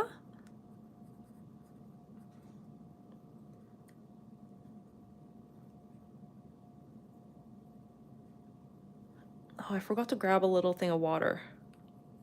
I'll have to get up and do that. But how's everyone doing in the stream so far? How are your days going? I'm going to Japan at the end of March. Is the Holbein cheaper there? Oh my goodness. I would say it was at least half price. So I'm excited for you. End of March will be an amazing time in Japan. You're probably gonna catch the cherry blossoms, maybe. And I highly recommend, if you're interested in any Holbein products, to get it in Japan. I think I bought a ton of paints in Japan. Like, I'll show you. Here are all the acrylic wash that I got. Honestly, I could have bought more. I really should have bought more. I bought all that, and I'm pretty sure it was like less, or around half price than what it would be here in Canada. Jazz, yes, there's Holbein a gouache cake set. Very good. Bring your passport. Some places can do tax-free over 5,000 yen. I think I tried to get the tax at the art store, but I don't think they do that at the art store. At the one that I went to, which is Sekaido in Shinjuku, they were not a tax-free store, from what I remember. But definitely worth trying elsewhere. But they're already so, compared to Canada, they already seem so like affordable that I didn't mind. And also I was like against the clock.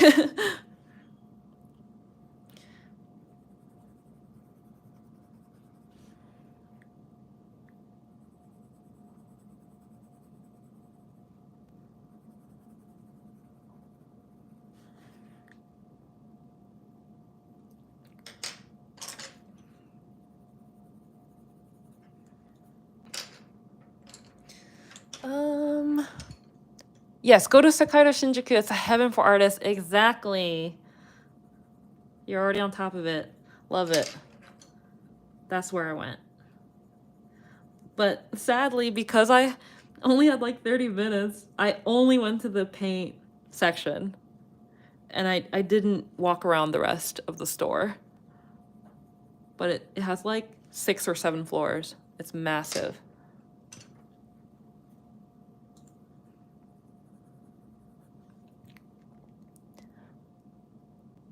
I think shorter courses will work on Skillshare too.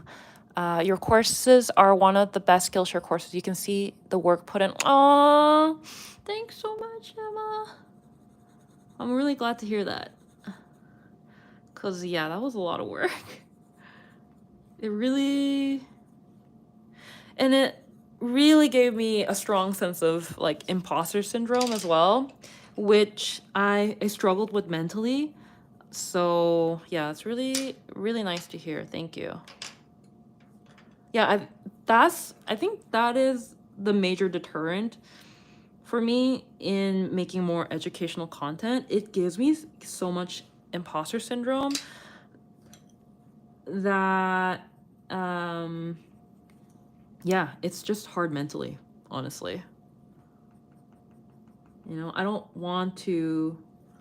like putting myself in that mindset of like, oh, am I like, do I even have any value to provide here? Like, what if all this is wrong? What if I'm going to lead people astray? And yeah,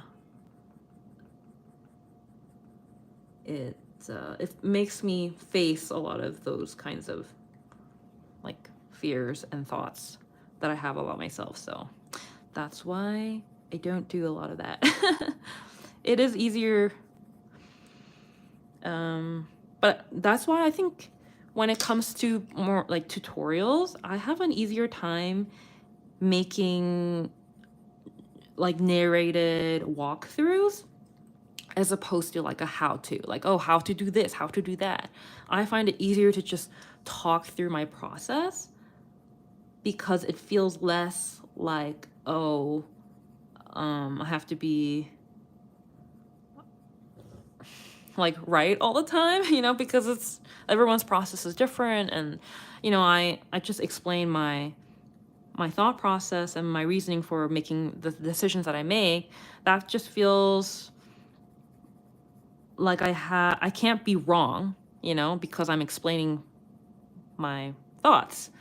And yeah, that's why I shy away from the how-tos, and I'm more comfortable with the like with the, oh, like let's do a portrait with watercolors, or let's do a portrait with acrylics, and then I'll walk through the process and like explain my decision making a little bit more in depth. That's kind of how I prefer to do my tutorials.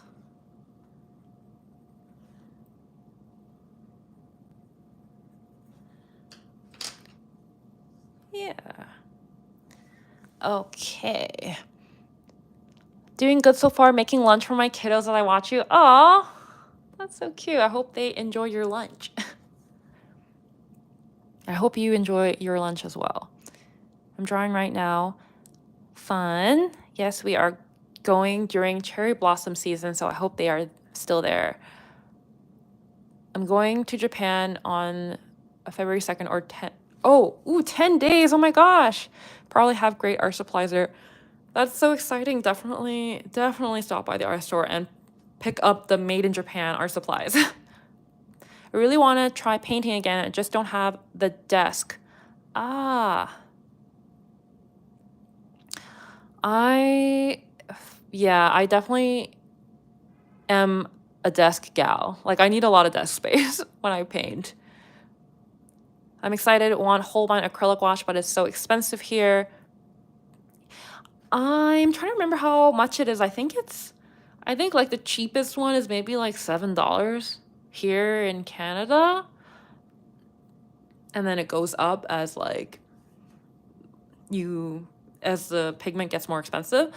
But yeah, I think Japan was basically about half price. There's no wrong way to make art. I think Turner might have a more affordable acrylic alternative. You can draw on a dinner table too. Yeah, actually, that reminds me, when I was like a few apartments ago, I used to work on my dinner, like kitchen dining room table often. because I liked being in the dining room. I liked being in the kitchen, or yeah, the dining room. I wanted to be like out, you know, in the living space. So yeah. And honestly, I liked the dining room table because it felt more spacious. And I could really like sprawl out my materials. Ooh, okay, I think her eyebrows are looking pretty good. I think I'm gonna go, yeah, I'm gonna go get water and we're gonna go in with the acrylics now. Yeah? Oh, I should have grabbed water before, but I forgot. Someday, will you send your books to South America? Someday. The thing is, shipping to, I looked into it, but shipping one of my books to Brazil was about $50, 50 or $60. And that is the price of the book, if not more. So that is why right now I don't ship to Brazil or like South America, because the price just seems really high. And I have had issues with shipping. I forget exactly where, but any place that has that like high shipping.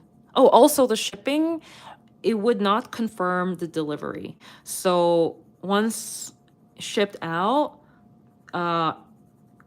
you know, you wouldn't be exactly sure where the package was. And that worries me because the shipping price is so high. And if anything, if it were to get lost, I would feel really bad and I would feel like I needed to refund the customer.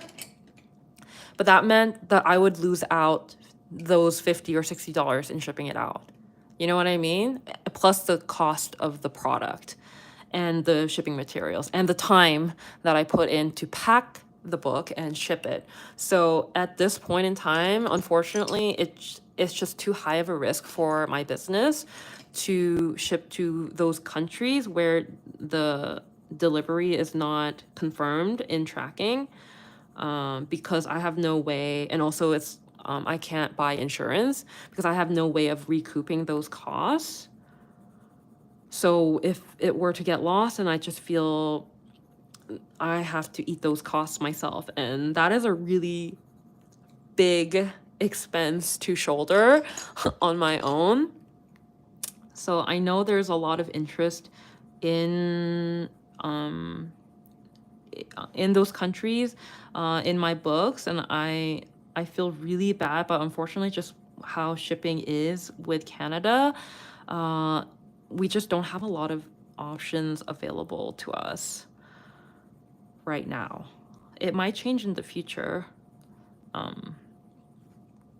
But yeah, right now, unfortunately, is a no. But hopefully, yeah, in the future, if it does change, then I will definitely make an announcement about it for sure, so that you know that it's available. Okay, I'm gonna go get water and I'll be right back. 2 seconds.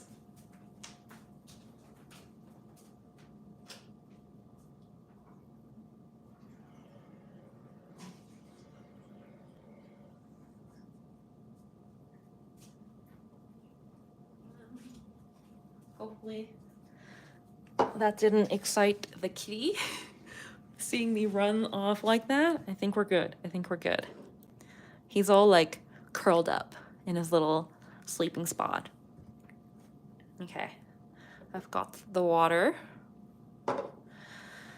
And then I'm going to kind of clear the workspace a little bit so I have room for my paints. So I'm gonna move the color pencils aside for now.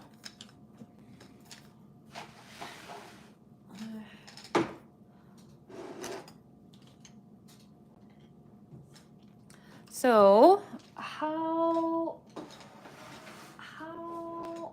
long have we been streaming for? Okay, we've just hit the 2-hour mark, and honestly, I think I can keep going a little bit longer. I definitely want to show you a little bit of the like acrylic painting process.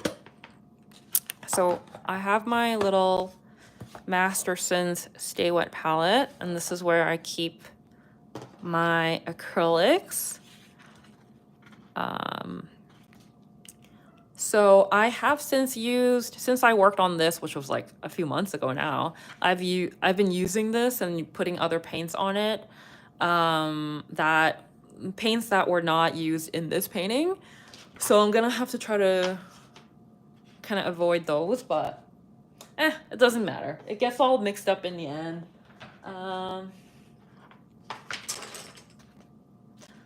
Okay, just making room here.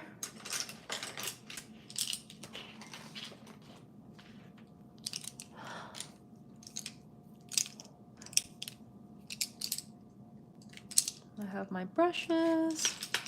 So for those of you who are just tuning in or who tuned in a little bit later, I am gonna be using the brushes from my custom brush set with Craftamel.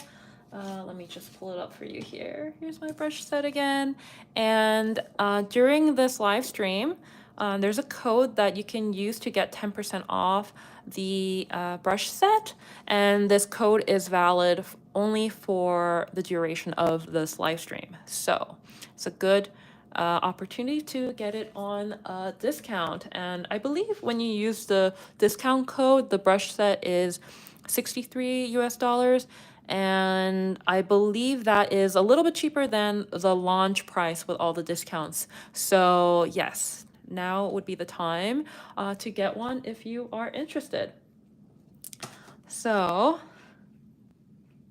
gonna be using acrylics now, and I'm gonna look back at my color comp. So this is what we're aiming for here. And I think I need to go darker in the sky. Definitely add a bit more like cloud action, and go darker. And also, I really want to shade under the hair on the like collar area. Let's give some definition. Shade the ribbon, render the ribbon out. And I think that's maybe all we're gonna do today.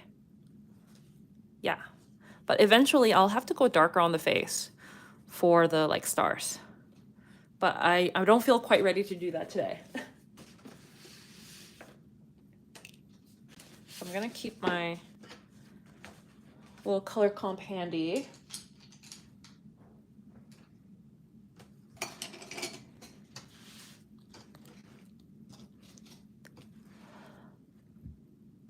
Still on the dining room table. Now we eat in the living room. I have a desk instead of dining table in my tiny apartment. Yeah, we gotta make do with our small living situations, don't we? I live in the 1 bedroom, and my studio is basically like half of my living room. But I'm lucky because my living room is pretty spacious, so I have like a decent sized little like studio space area. What paper do you use when using color pencils? What type of paper do I use? Well, color pencils are really versatile, and I use pretty much color pencils on pretty much anything. Right now I'm working on this Stonehenge Aqua Press paper by Legion, and it's like 100% cotton paper and 140 pounds, and I really have been enjoying using it for acrylics and color pencils. And this is the hot press, so it's like the smooth texture. Oh my god, so beautiful. I love your thumbnails and preparatory studies. Oh, I forgot to show you guys the studies, or the sketches. So this is the drawing that inspired the painting here.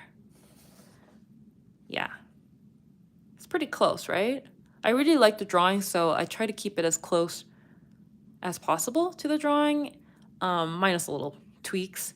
and I have the drawing up on the screen as well as I work, so I don't like lose the sense of the drawing and what I liked about the drawing in the painting, because that can get lost a little bit. So whenever I paint, I try to have the drawing up on the screen so I can always refer to it as I work. Yeah. Okay. Okay, I'm gonna take a sip of water, getting a little bit thirsty. Is this your full-time job? Yes, it is. It is my full-time job, which is basically making art and documenting it and making content out of it. And I make products and I sell products on my online shop.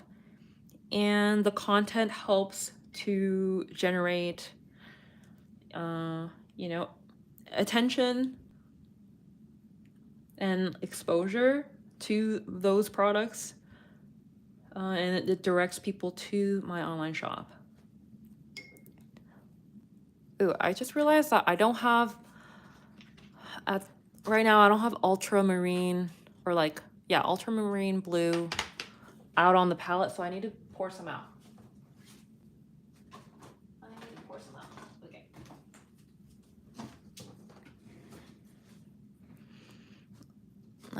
I hate opening these tubes. It hurts. There we go. So pretty, looks very close. Thank you. I'm glad to hear that. Hehe. Okay, so poured out some ultramarine, because I think that's what I used in the background. But this kind of looks cobalt, doesn't it? That one looks more like cobalty blue. Yeah, I don't know. We'll see. We shall see. How do you get to that point? I have 8 followers, but I'm not sure how to sell my art. Any tips? 178 followers. Well, any tips? Honestly, it does help to grow. Because it is a bit of a numbers thing. I don't want to say game because that makes it sound skeezy, but it requires, because just because you have 1,000 followers doesn't mean you're going to make 1,000 sales. The conversion rate is very, very, very small in actuality. It's probably like 0.1% or 0.01% of your follower might purchase something. So it definitely helps to have more fans, more people who are curious and interested in purchasing your work that are following you, right? I don't think I set up my online shop.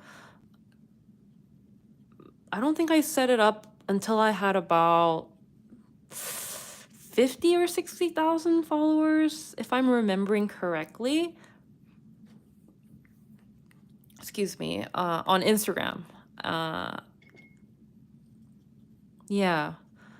And even with 60 or 70,000 followers, it wasn't like, when I opened up my shop, I had like sales flooding in. It wasn't like that.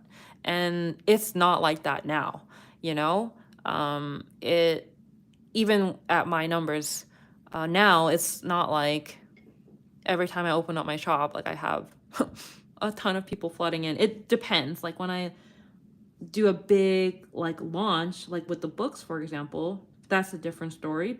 And it's like a different kind of a launch. But typically shop orders just tend to kind of trickle. So the more just like fans you have who are interested in purchasing your work, the better. Like the more sales you will be able to accumulate. But yeah, any tips? And honestly, it's just like sharing your work. Sharing your work so people know that you exist, right? Otherwise, they're not gonna know.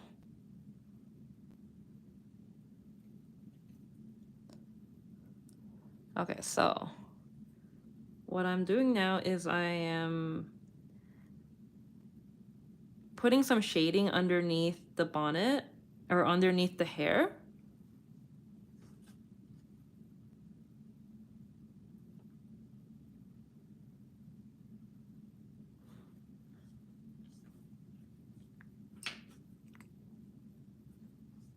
So using a very diluted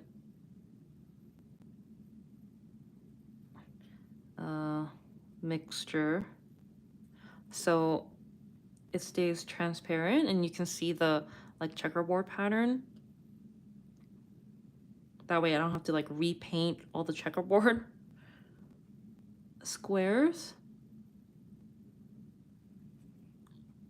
But the difference between using acrylics and watercolors, if this had been in watercolors, these squares might, like the edges might soften by going over it like this. But because it's acrylic, it's like permanent. So I'm just adding onto it. And the edges stay as I painted them. But watercolors, the edges might dissolve and the paint might lift. And that was, and like that can be used to your advantage for sure. But if you have a type of painting process where you go over the same area over and over again often, like I tend to do, and I realize this a little bit too late, then I think acrylic might work better for that kind of process.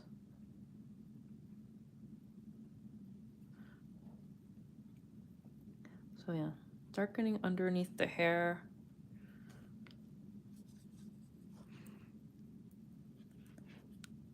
I think that's probably because a lot of followers are artists.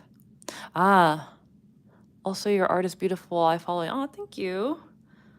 I will say I think I also have a lot of artists following me as well.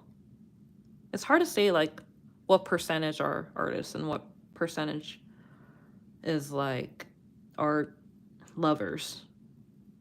It's like very, and there's probably just like very casual followers too, who just like seeing art but are not necessarily interested in buying anything. There's probably a lot of those too.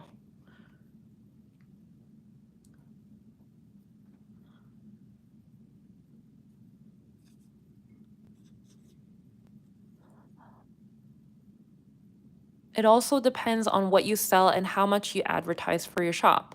Uncomfy is a great example in my opinion. I have never seen their videos, but I always see them pop up in my feed. But I am sure they have a lot of like helpful information to share. Because they seem to perform well.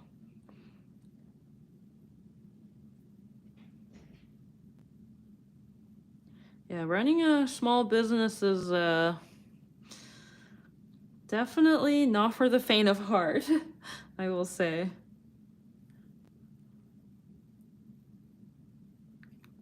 It took me a while to get the ball rolling. I worked on growing my audience for a couple of years.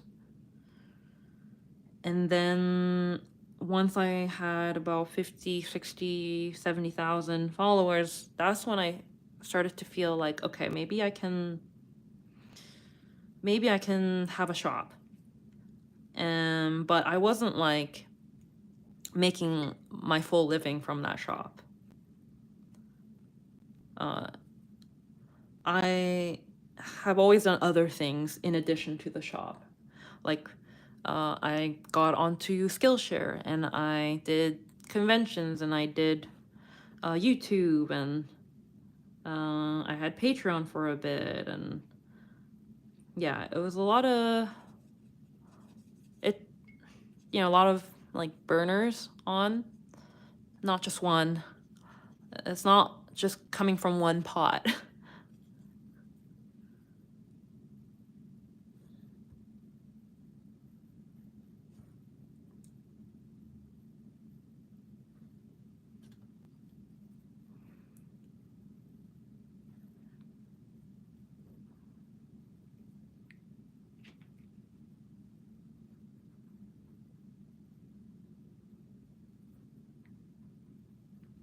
I will say though, I think for me, the best products truly that I've released have been the books. The books are like the most attractive products for me, for my audience, I think.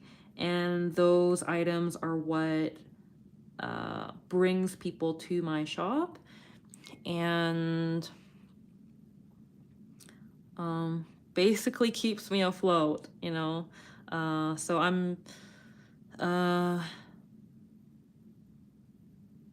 like my kind of business strategy is basically, making new artwork that will hopefully eventually turn into prints or some kind of product. But if not, at the very least, it can be content so that I can advertise my work, and also at the very least, it can end up in a future art book.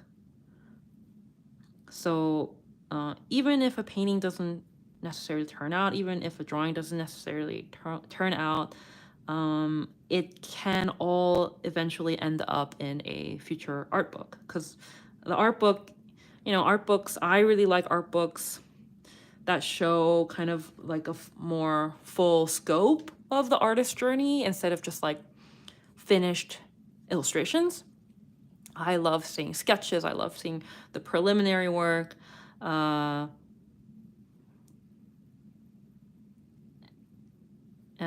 honestly, like the more chicken scratchy, the better. Like I really just love seeing the full spectrum instead of just finished pretty illustrations and pretty drawings. So that's kind of my business model. It's like I just try to make art the best way I know how. I try to share it so people know I exist and people are alerted to the fact that I have books and prints and like tutorials and things like that out there for sale. So that's how I make my money. And the art that I do hopefully will eventually end up in a future art book. And speaking of future art book, I mean, I've literally just put one out a few months ago, but I mean, maybe this is premature, but I do think sometime early next year, I'll probably be ready for my third, or like my kind of a second tumble art book, one with my illustrations and sketches.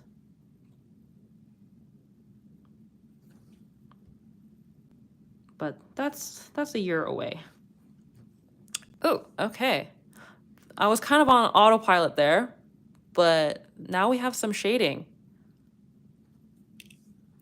on the like collar. Now I'm gonna add yeah, some rendering to the bow. I'm gonna use a smaller brush than this one.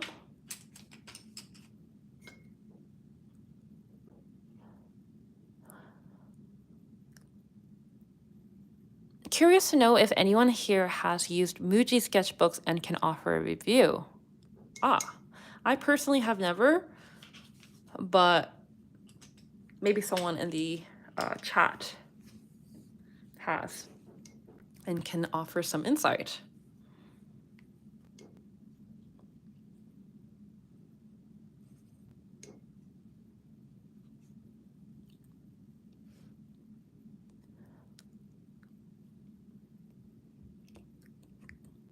consistency and building a community helps too. Yes, definitely does. And that I am trying to, I'm trying to build a community here with the live stream. Yes, I tend to disappear here and there, depending on like how I'm doing with my mental health. But I'm so appreciative that there are people that stick around and tune in for when I am, you know, around. Yeah, I really appreciate those of you. There are definitely some familiar like names and faces. Yeah, I really appreciate you guys. It means a lot to me.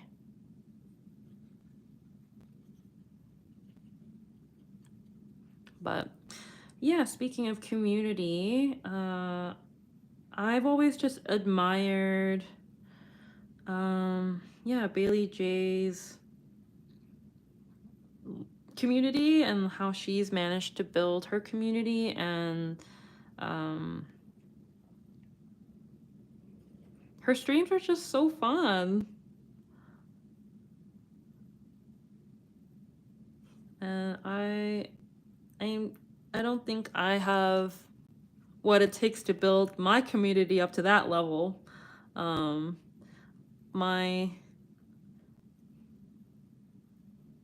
My setup is definitely, like, my stream setup is much more limited. I'm just streaming from my phone right now because I am not very technically savvy.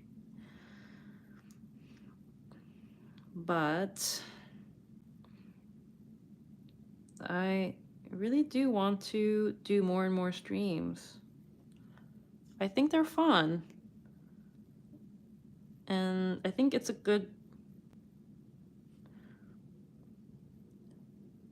I don't know, good way to connect with the community.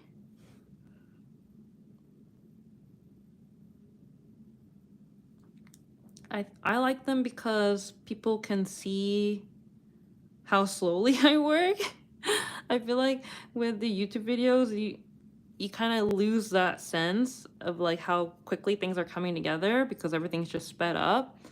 And because I think my work comes together very slowly, I have to speed things up or chop a lot of things out, which is a bit of a shame. But this way you can really see live how quickly or how slowly things come together.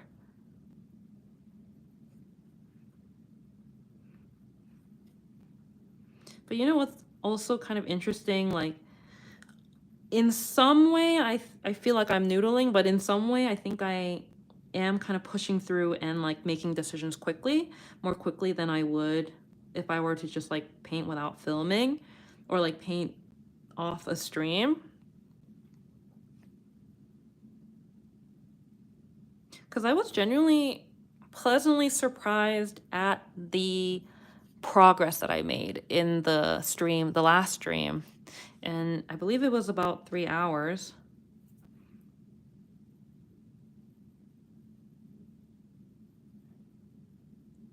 But I thought I had made decent progress, so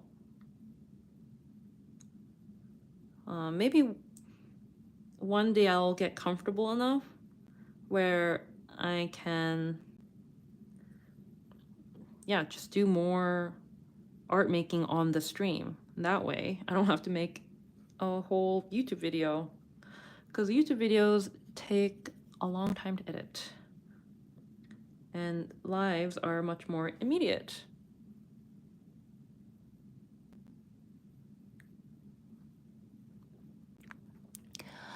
I'm a big, I really find that I prefer painterly art, so I try to incorporate it into my digital art. I think I also tend to gravitate towards more painterly art as well, as you can probably tell from this painting. But I love more graphic art too. but it's not my natural inclination. I'm, I think, more naturally inclined to paint more painterly. Yeah. I'm a big fan of your illustrations. I would love to own an art book, but very sadly shipping to Poland was costing more than a book and sadly too much for me. Yes, unfortunately, I think I do ship to Poland because it did offer full tracking, but it is almost the cost of the book, unfortunately. That's just how much it costs. I'm sorry. I wish our shipping facilities and infrastructure in Canada was a bit more robust and developed so that it would be more affordable and accessible. But unfortunately, at this point, it is still a very vast country with a lot of empty space in between the major cities. And it just takes a lot of, I guess, manpower and just a lot of money to like move things across and over. So, yeah. I I love being Canadian and I love living in Canada, but the as when it comes to like small business stuff, me and my friends, my other like small business friends always lament like, oh, I wish at least for the shipping that we were in the States because it is, I believe it's at least within the States. Like most of our customers are from the States, so like we'd be dealing with just like local shipping or domestic, and it would be so much cheaper on the business. But alas, that said, I do love being Canadian and living in Canada. I am very appreciative that I live here. An idea of your future book, coloring book. The whole book is printed on watercolor paper so we can color it with your old YouTube videos. Dang, now that is an idea. That printed on watercolor paper. That would be a pretty chunky book. I mean, unless it was just like 10 or like 20 pieces. I the thing about, okay, I'm like open to the idea of a coloring book. The only thing I think that really gets in the way is I don't do a clear I don't do clear line work. So just thinking about sitting down and doing line work, like clean outlines or line art for the purpose of making a coloring book already kind of feels like I feel dread because I don't like drawing outlines. I find it really hard for me to draw clean outlines. Very hard for me. I don't know why, but I've always struggled with that. So it would be the case where I hire somebody who understands my work and who can kind of clean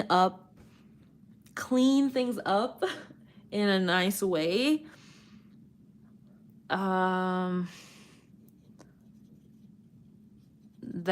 That's really the only way I think I will be able to have a coloring book. But I think it's definitely possible. I mean, I think I would just have to spend the time to hire somebody. But I think it's definitely possible. Like, I don't think it's hard. But would people want that? Question to the people in the chat.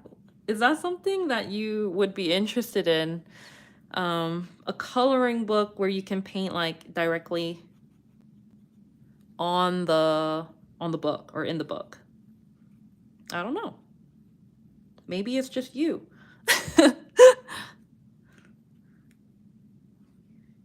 Maybe it's just you. Oh no, my stomach. She gurgled at me. I don't know if you heard that. Hopefully not.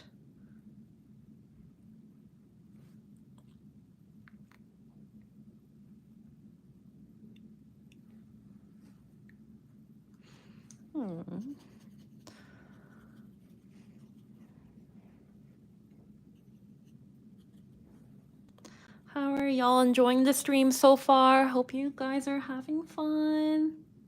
I'm having fun. I feel like I'm definitely hitting more of that like flow state with, at least with certain parts.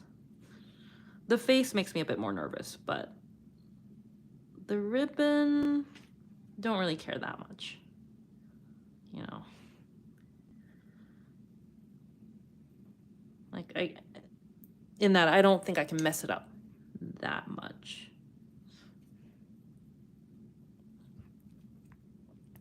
Hello from Brazil. I love your work so much, Chris. Thank you so much, Adriana.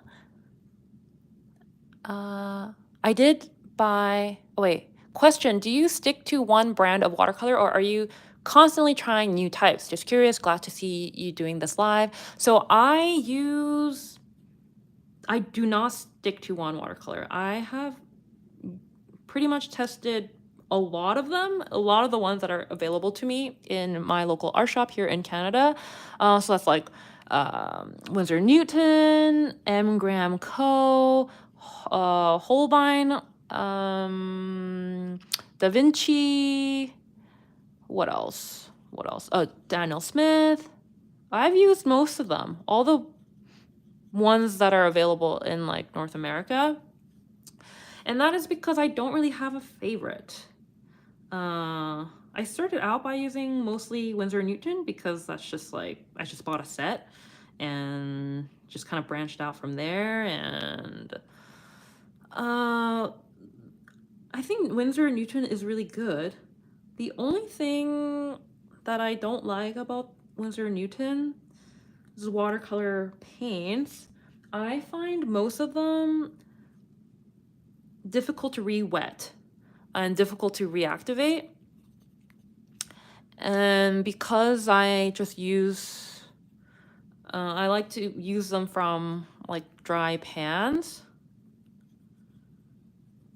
Or actually I like to use them like fresh too, but I have a palette where I have some squeezed out and I basically never clean the palette. So I just end up using, it's like a dry pan by default, but I find the Winsor & Newton ones just really difficult to re-wet and activate, and that frustrates me when I'm trying to paint. So that is why I try to like branch out to other brands. And funnily enough, like conversely, M. Graham Co. I like their paints, but their paints, they have like a honey base apparently, and they never harden. They're basically always wet, and sometimes like they're like too wet, so it's hard to travel with them because they still move. They stay wet and liquid. So that's what is annoying about the M. Graham pigments. Maybe it's not all of them. I've only tried like one or two. And then Daniel Smith, I like them. I only have a couple.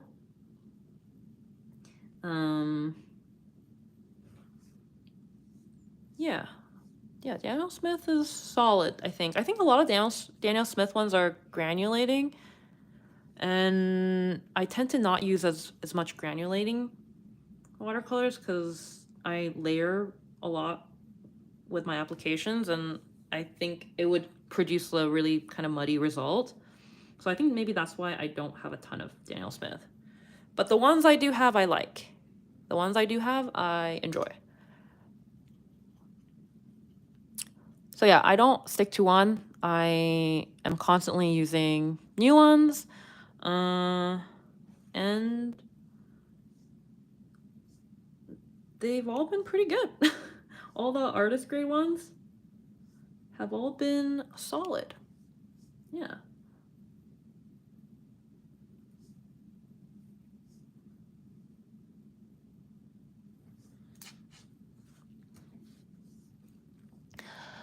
I did buy a book from a Chinese artist. She has an art book and coloring book. They sold separate. I bought both and colored a few pages. They are fun. Oh, actually selling a few pages might be an idea. You are giving me food for thought, girl. You're giving me food for thought.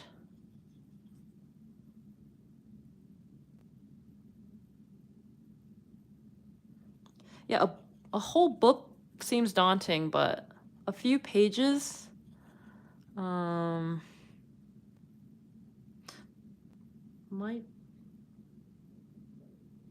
yeah, especially like coupled with a book. Ooh.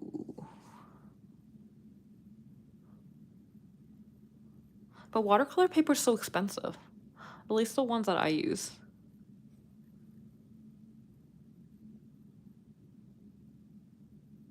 And I wouldn't know how to like get it printed. I mean, I guess I have my home printer, but those days are over where I make my own prints. That was a lot of work. So, okay, maybe, okay, no way. Let me finish on the ribbon here. I'm still not done.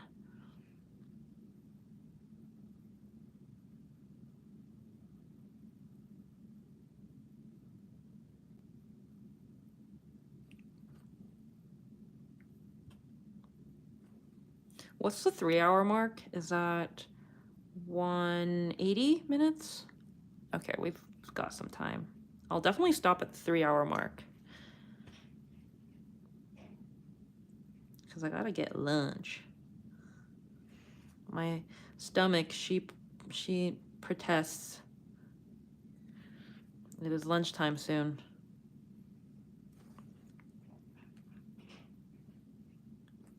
Okay, more finish on the bow. What are we thinking? How's it looking? I need constant validation. Tell me it looks good. You've been successful in building that community, Chris. You have fans worldwide. It does still feel surreal to me that there are people out there that are curious as to what I'm doing. You know? Still. Even when I disappear for a bit, like sometimes people will kind of check in and it's just so sweet. So I want to show up for them, you know, I want to show up for you guys, like the people that tune in. And I want to show up for myself because I do like art and I like making art, but sometimes I forget and I get in my own way. And that's so sad. You know, I want to show up for those that believe in me and feel a certain connection with the kind of art that I make. Yeah. Because that makes me feel seen. Okay, there's the bow. I think the bow looks pretty good for now. Yeah. I think I want to move on to the sky. Or maybe the hair. Yeah, hair and sky.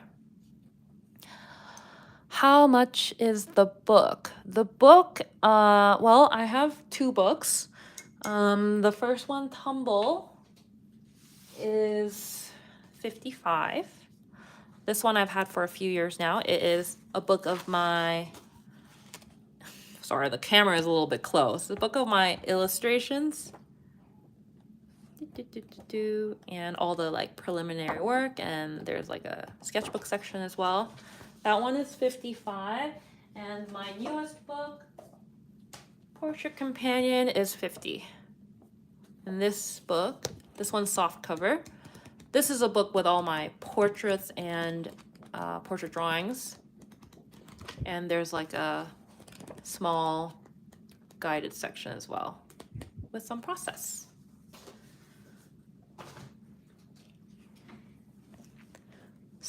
Trying to heal my broken heart by listening to you and watching your work. Thank you so much for sharing your art. Oh my gosh, I'm so sorry to hear that. Well, I hope I can provide some comfort today. Aw, that's so that's so sad. Well, I hope it's, I don't know. No context. So I don't know what to say, but I hope you feel better. I hope I'm able to provide you some comfort this Saturday. Aw.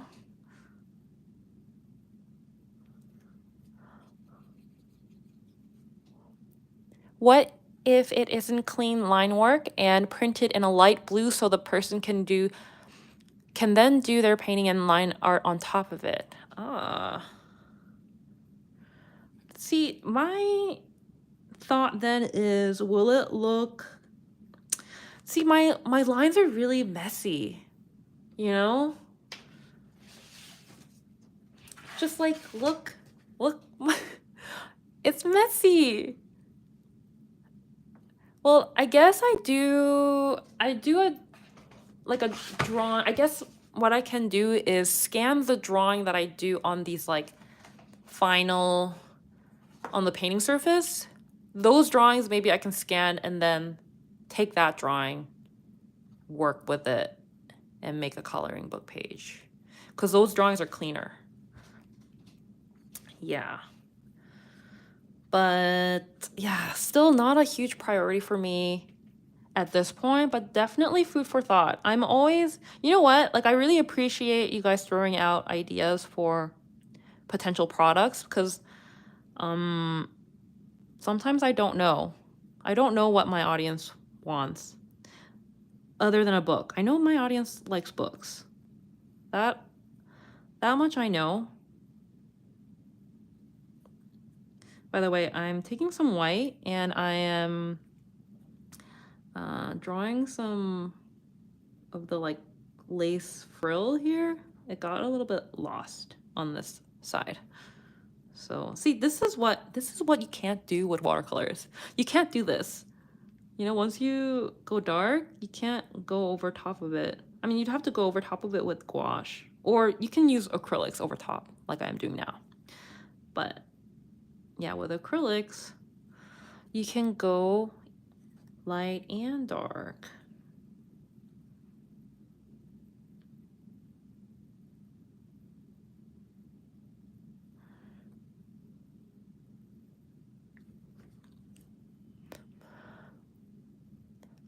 The book I have, it is like clean pencil sketch, not like the kids' coloring book. Ah, paper is 160 grams. Ah, okay. Ah. Yeah, I guess in my mind, it's always that like really thick black lines that you see in the kids' coloring books. And that is definitely not how my lines look when I start painting. Okay. No, for me personally, shipping, etc., would be too much to have a book that I could potentially destroy, or a thinner, more affordable book. So funnily enough, I am thinking for my next, oh my God, this is like premature, me talking about this out loud, but for my next illustration-based art book, basically Tumble number 2, that one I am going to try to make thinner, somehow. Thinner so that it'll be easier to ship. Like, I'm gonna try to figure out how to ship it more economically. Yeah. So maybe it might mean making it like larger but thinner. Because I think thickness is what really adds the cost, or like drives up the cost. And it depends on the country, but weight as well obviously drives up the cost. But I think having it thinner helps. So yeah, that is something that I have considered. Okay, so I'm going back now into the sky and a little bit of the hair because I want to darken a little bit of this hair so it goes back more into the background, to create a little bit of separation in the hair, because right now the hair is reading a little bit flat. And in the background, I want kind of like a wet on wet effect because I don't want any harsh edges. I want like the mixes of colors to look kind of like clouds. So what I'm gonna do is I'm going to just go over all the background and the hair area with the water. Yeah, I'm just gonna wet it all and I'll try to avoid the like star. But yeah, I'm going into the hair, just wetting the paper. So when I lay pigment over top of it, it kind of disperses as opposed to just like settling right in, because I don't want any hard edges if I can help it. So yeah, just going in with the water. So again, if I were using watercolors and I was going over even just with water like this, those edges might lift. But because I'm using acrylics, those edges are staying put because it's permanent. And that is what I like about it. It just feels more flexible and I can continuously build over top of my like previous applications. And I realize it's too late. Like I realize that I just use a lot of layers and I'm someone who really just nudges things here and there as opposed to painting very, very directly. Because I'm a scaredy cat. I just want to slowly build to the finish. Okay, so I've gone ahead and done that. I'm gonna now mix in some mixtures for the sky.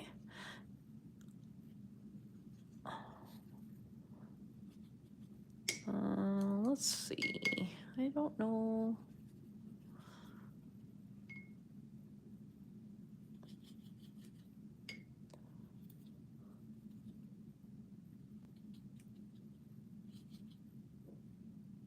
I need to go fairly dark. Yeah, I need to go fairly dark, I think.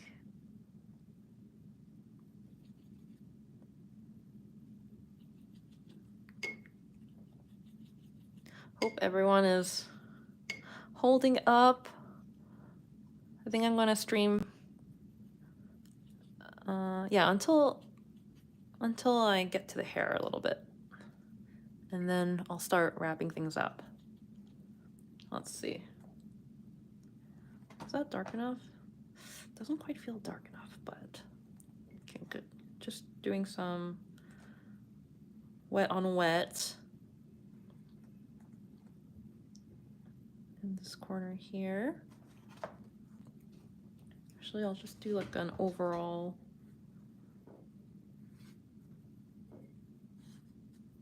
I'm using my big brush for this. Yeah.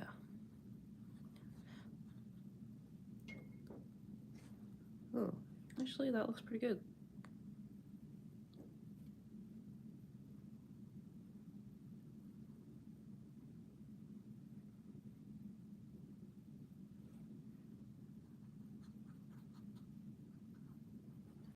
I'm going into the hat too.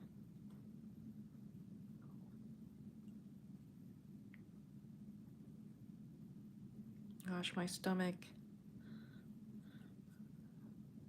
She's displeased. She needs to be fed. Okay. So while this is very wet, I'm gonna try to add more, just like more, just clouds.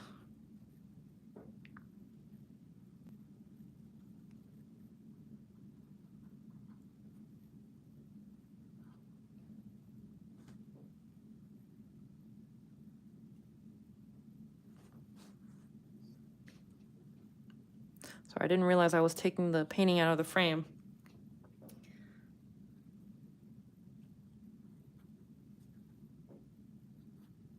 Yeah, gotta work quickly. So the one thing about acrylics is it does dry quickly. So you have to work quickly if you don't want any edges to settle. Any like hard edges.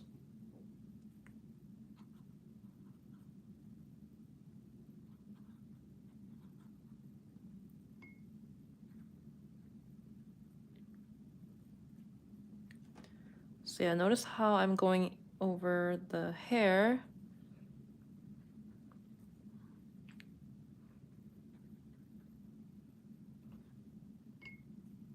And hopefully that'll give us a bit more definition. So I'm gonna switch to a smaller brush for the hair. Yeah, it's easier.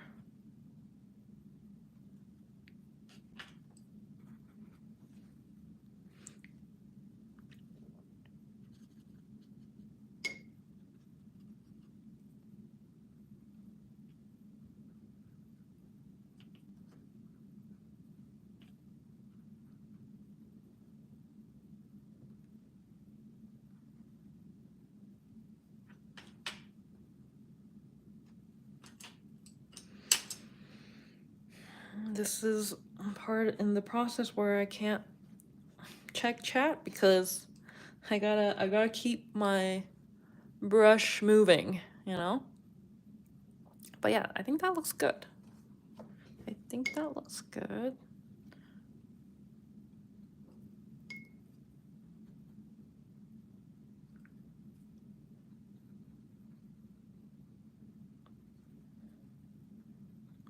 I think I'm going to feel tempted to continue working on this off stream. But I don't want to deny you guys the like rest of the process. Like seeing it coming together. So I don't know.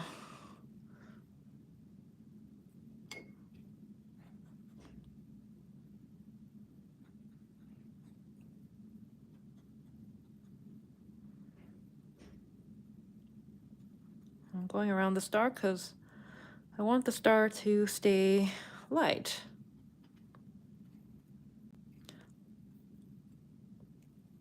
And switching to a smaller brush again.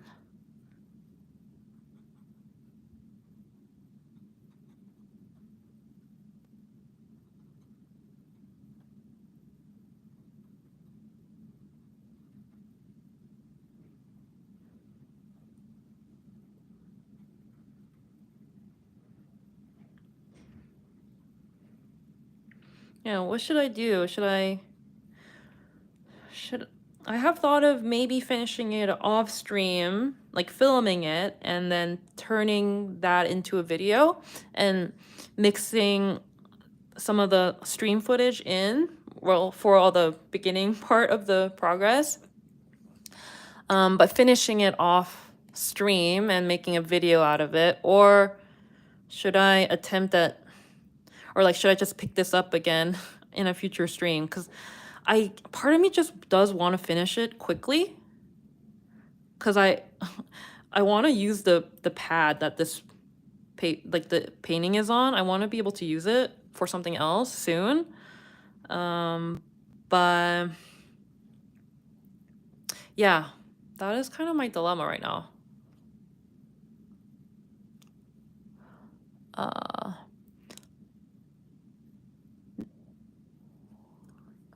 Wait, Bo's looking great, thank you. What is your opinion on recently made acrylic markers? The ones that are not like Posca, but you don't have to activate them. Guangna 168 colors are my favorite supplies of the year. Oh, I am not aware of these acrylic markers. The ones that are not like Posca, but you don't have to activate them. I am not super familiar with acrylic markers, if I'm honest. Oh yes, I was pleasantly surprised by the Artex 60 colors acrylic brush nib markers. Ooh, maybe I should be more aware of these acrylic markers. I am not at this point in time. Um, I'm I'm busy using all the art materials I already have, you know? There's so much to do, so little time. Okay, what I'm gonna do now is I'm gonna go over the hat area, the top area a little bit, and darkening it. Yeah. And I think that is where I will probably end off.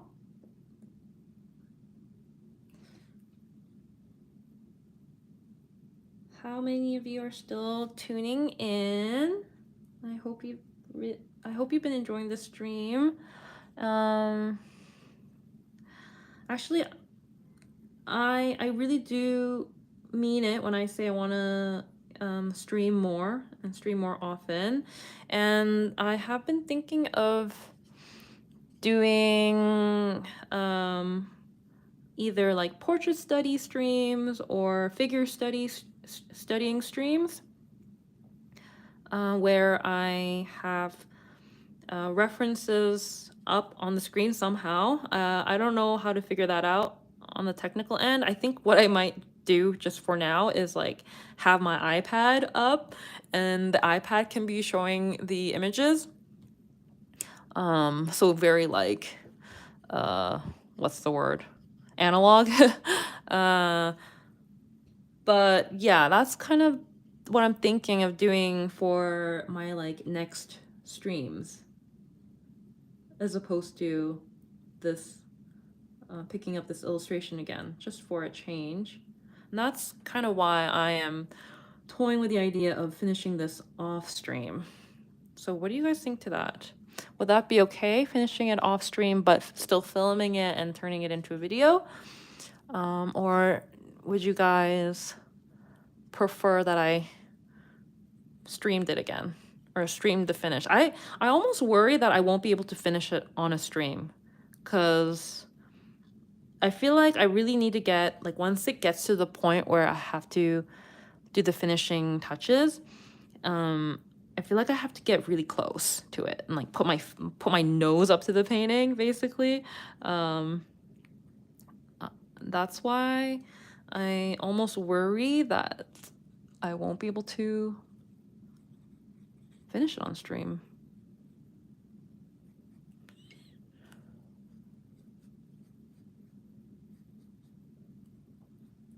But I think a little change up would be fun, and I've been thinking about doing those study streams forever. I've been thinking about it forever, so I think I finally just have to get over the fear of not having everything perfectly set up technically and just do it. Because once I get into it, like, I end up having a lot of fun. I think you guys are having fun, hopefully. And yeah, it'll just be a different kind of energy. Yeah.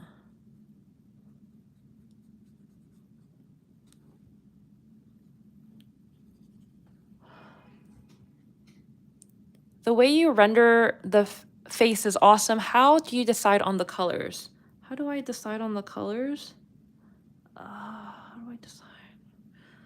Well, you have to know what the local colors are going to be. So local color is basically what is the color of this thing. For example, skin tone. What's the skin tone? Like, what is the color of their hair? What is the color of their bonnet? What is the color of their eyes? So deciding on those local colors, and then you have to decide the conditions that those colors are going to live in. So I just decided that I want a very blue picture. I want a very like dreamy blue, kind of skyscape-y picture. So that is how I picked the colors. So I have all these set local colors, and then I'm going to apply blue over top, and mixing the blue with those colors are going to then result in the like final colors. That's kind of how I approach colors in my head. Knowing, like, just deciding what kind of environment those colors are going to live in. Is it going to be a predominantly like bluish environment? Is it going to be like a pinkish environment? Is it going to be a greenish environment? And that is going to influence those local colors of the like character or subject matter that you're painting. Okay. It's okay if you don't get to finish it on a stream. Okay, good. Well, video would be good. Nice. Good idea. I like the figure studies with the graffiti studios. Yes, I learned a ton from doing those graffiti studios studies, and I feel really rusty with my poses right now, like drawing poses. That's why I want to pick those back up again, and I think it'll be really fun doing it on a stream. I missed your portrait studies. Aw, but I do them all the time. It feels like I do them all the time. Do what's the most convenient for you. It'll be great whatever you decide to do. Aw, yay.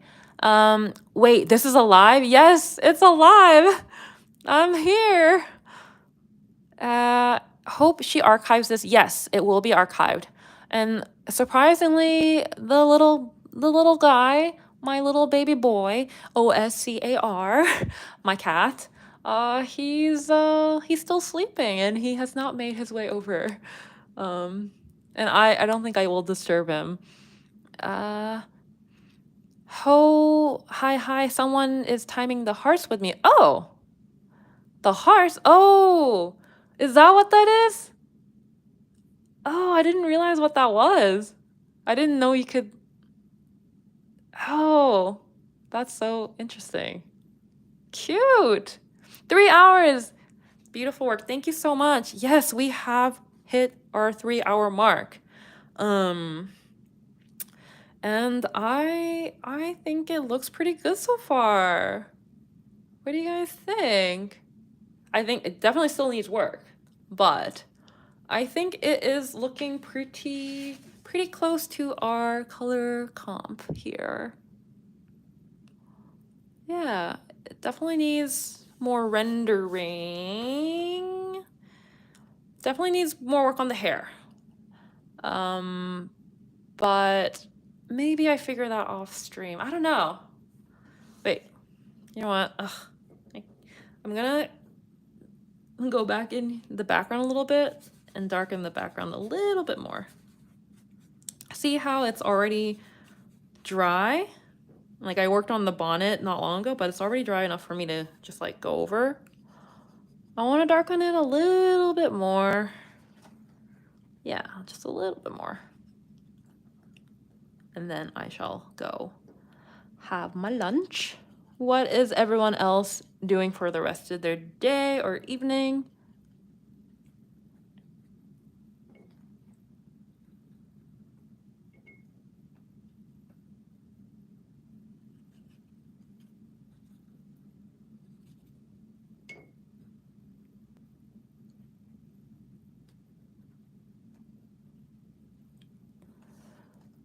It looks finished though, but it's yours, so you decide, aw, yeah, probably doesn't need too much work. Too much more work. But you know me, I'm a bit of a too much person when it comes to my illustrations. So, but I'm gonna try not to go overboard here. I'll try my best. I'll try my best, you guys, but no guarantees.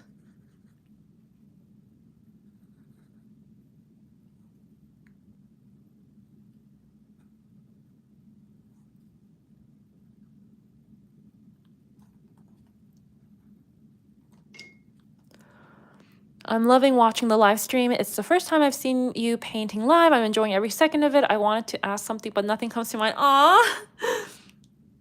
Well, I'm so glad that you enjoyed the stream. Maybe next time you will remember the question. But yeah, this was so much fun. Okay, I'm gonna go on this. I'm gonna go back on here and then add the like another darker layer. Yeah. Honestly, how long do you guys, when you like get to painting, when you sit down to paint, how long do you paint for? Because when I sit down to paint and work on an illustration, yes, I take breaks, but it can be like a 6-7 hour painting session. I can go for quite a while. And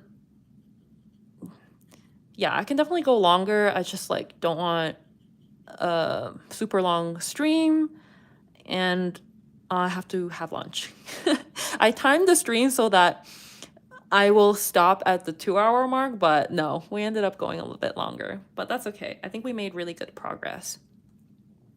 You are so good at painting. It's insane. Your drawings and paintings are like candy for my eyes. Aw, that means a lot to me. Thank you so much. I don't always feel that way. But when it is turning out well, it is also candy for my eyes as well. And I feel like this one is turning out, this one's turning out. I'm enjoying it. Which is funny because I didn't feel that way at the time. At the time I was like, ugh, her face looks a little too wide. She looks like a fish. I don't know. But when I looked at it again, like with fresh eyes a few months later, I was like, huh, I think there's potential here. I think we can drive her home, and finish it. So I'm happy with the progress that we made today. And thank you guys so much for keeping me company while we worked on it. Oh, brought in a little bit of cyan in this area because it was feeling a little monotonous. Little too monotonous in color. There.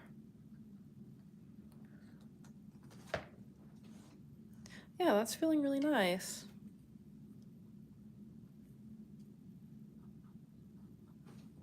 Okay, I'm gonna let things dry and finish up reading or catching up on the chat, and then I will say my goodbyes. I'm studying statistics while I watch your stream. Oh, that, I took I don't know what statistics is, but like in terms of like a course, but I took data management in high school and I dropped it after one class. I just couldn't handle it. It was not for me. So good on you.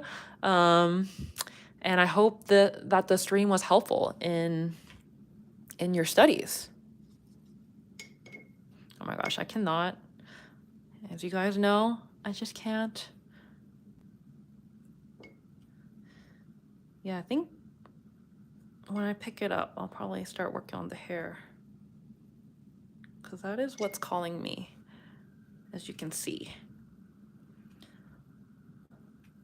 Yeah, the hair is looking more, it's making more sense now that I'm putting these like shadowy areas.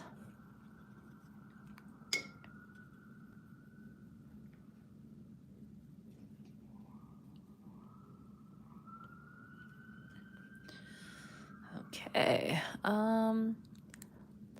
I always wanted to ask Chris, how did you get so good at hatching? The way you render is amazing, especially with pencil. Thank you so much. How did I get? Huh. I think I find hatching easier than just shading. Yeah. I find it easier for my temperament.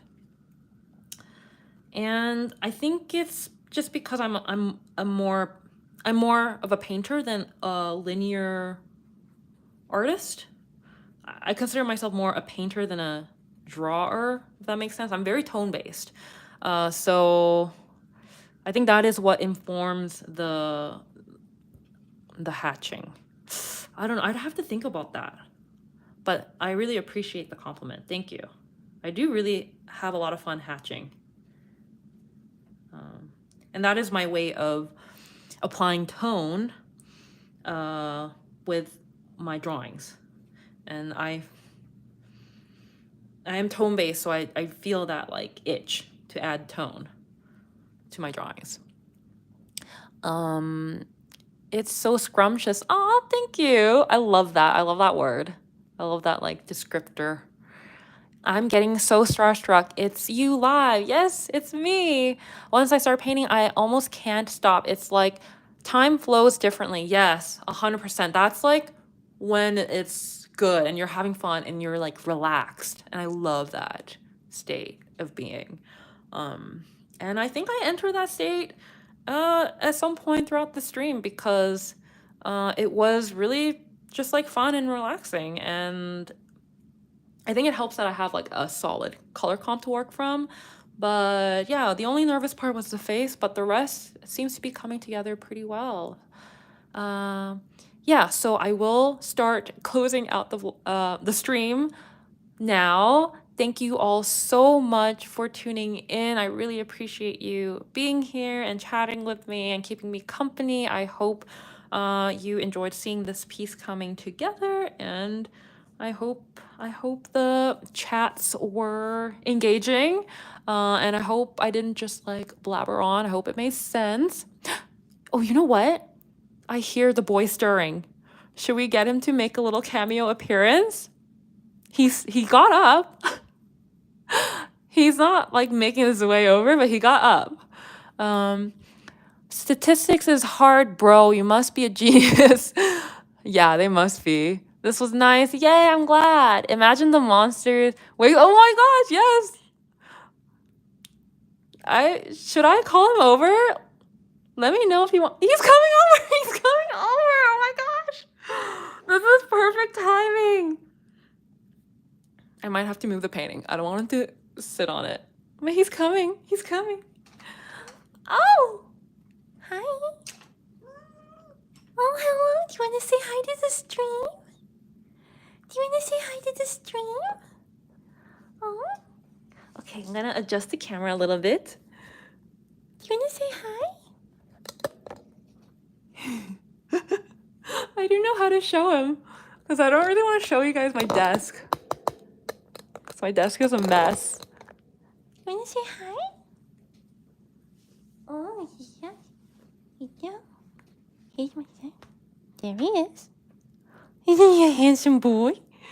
Isn't he a handsome boy? His name is Oscar. Yeah. His name is Oscar.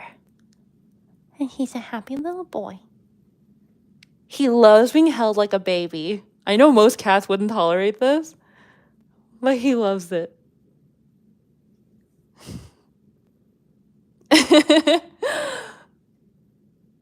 Hi, Oscar. They're saying hello. Hi. He's such a spoiled little baby.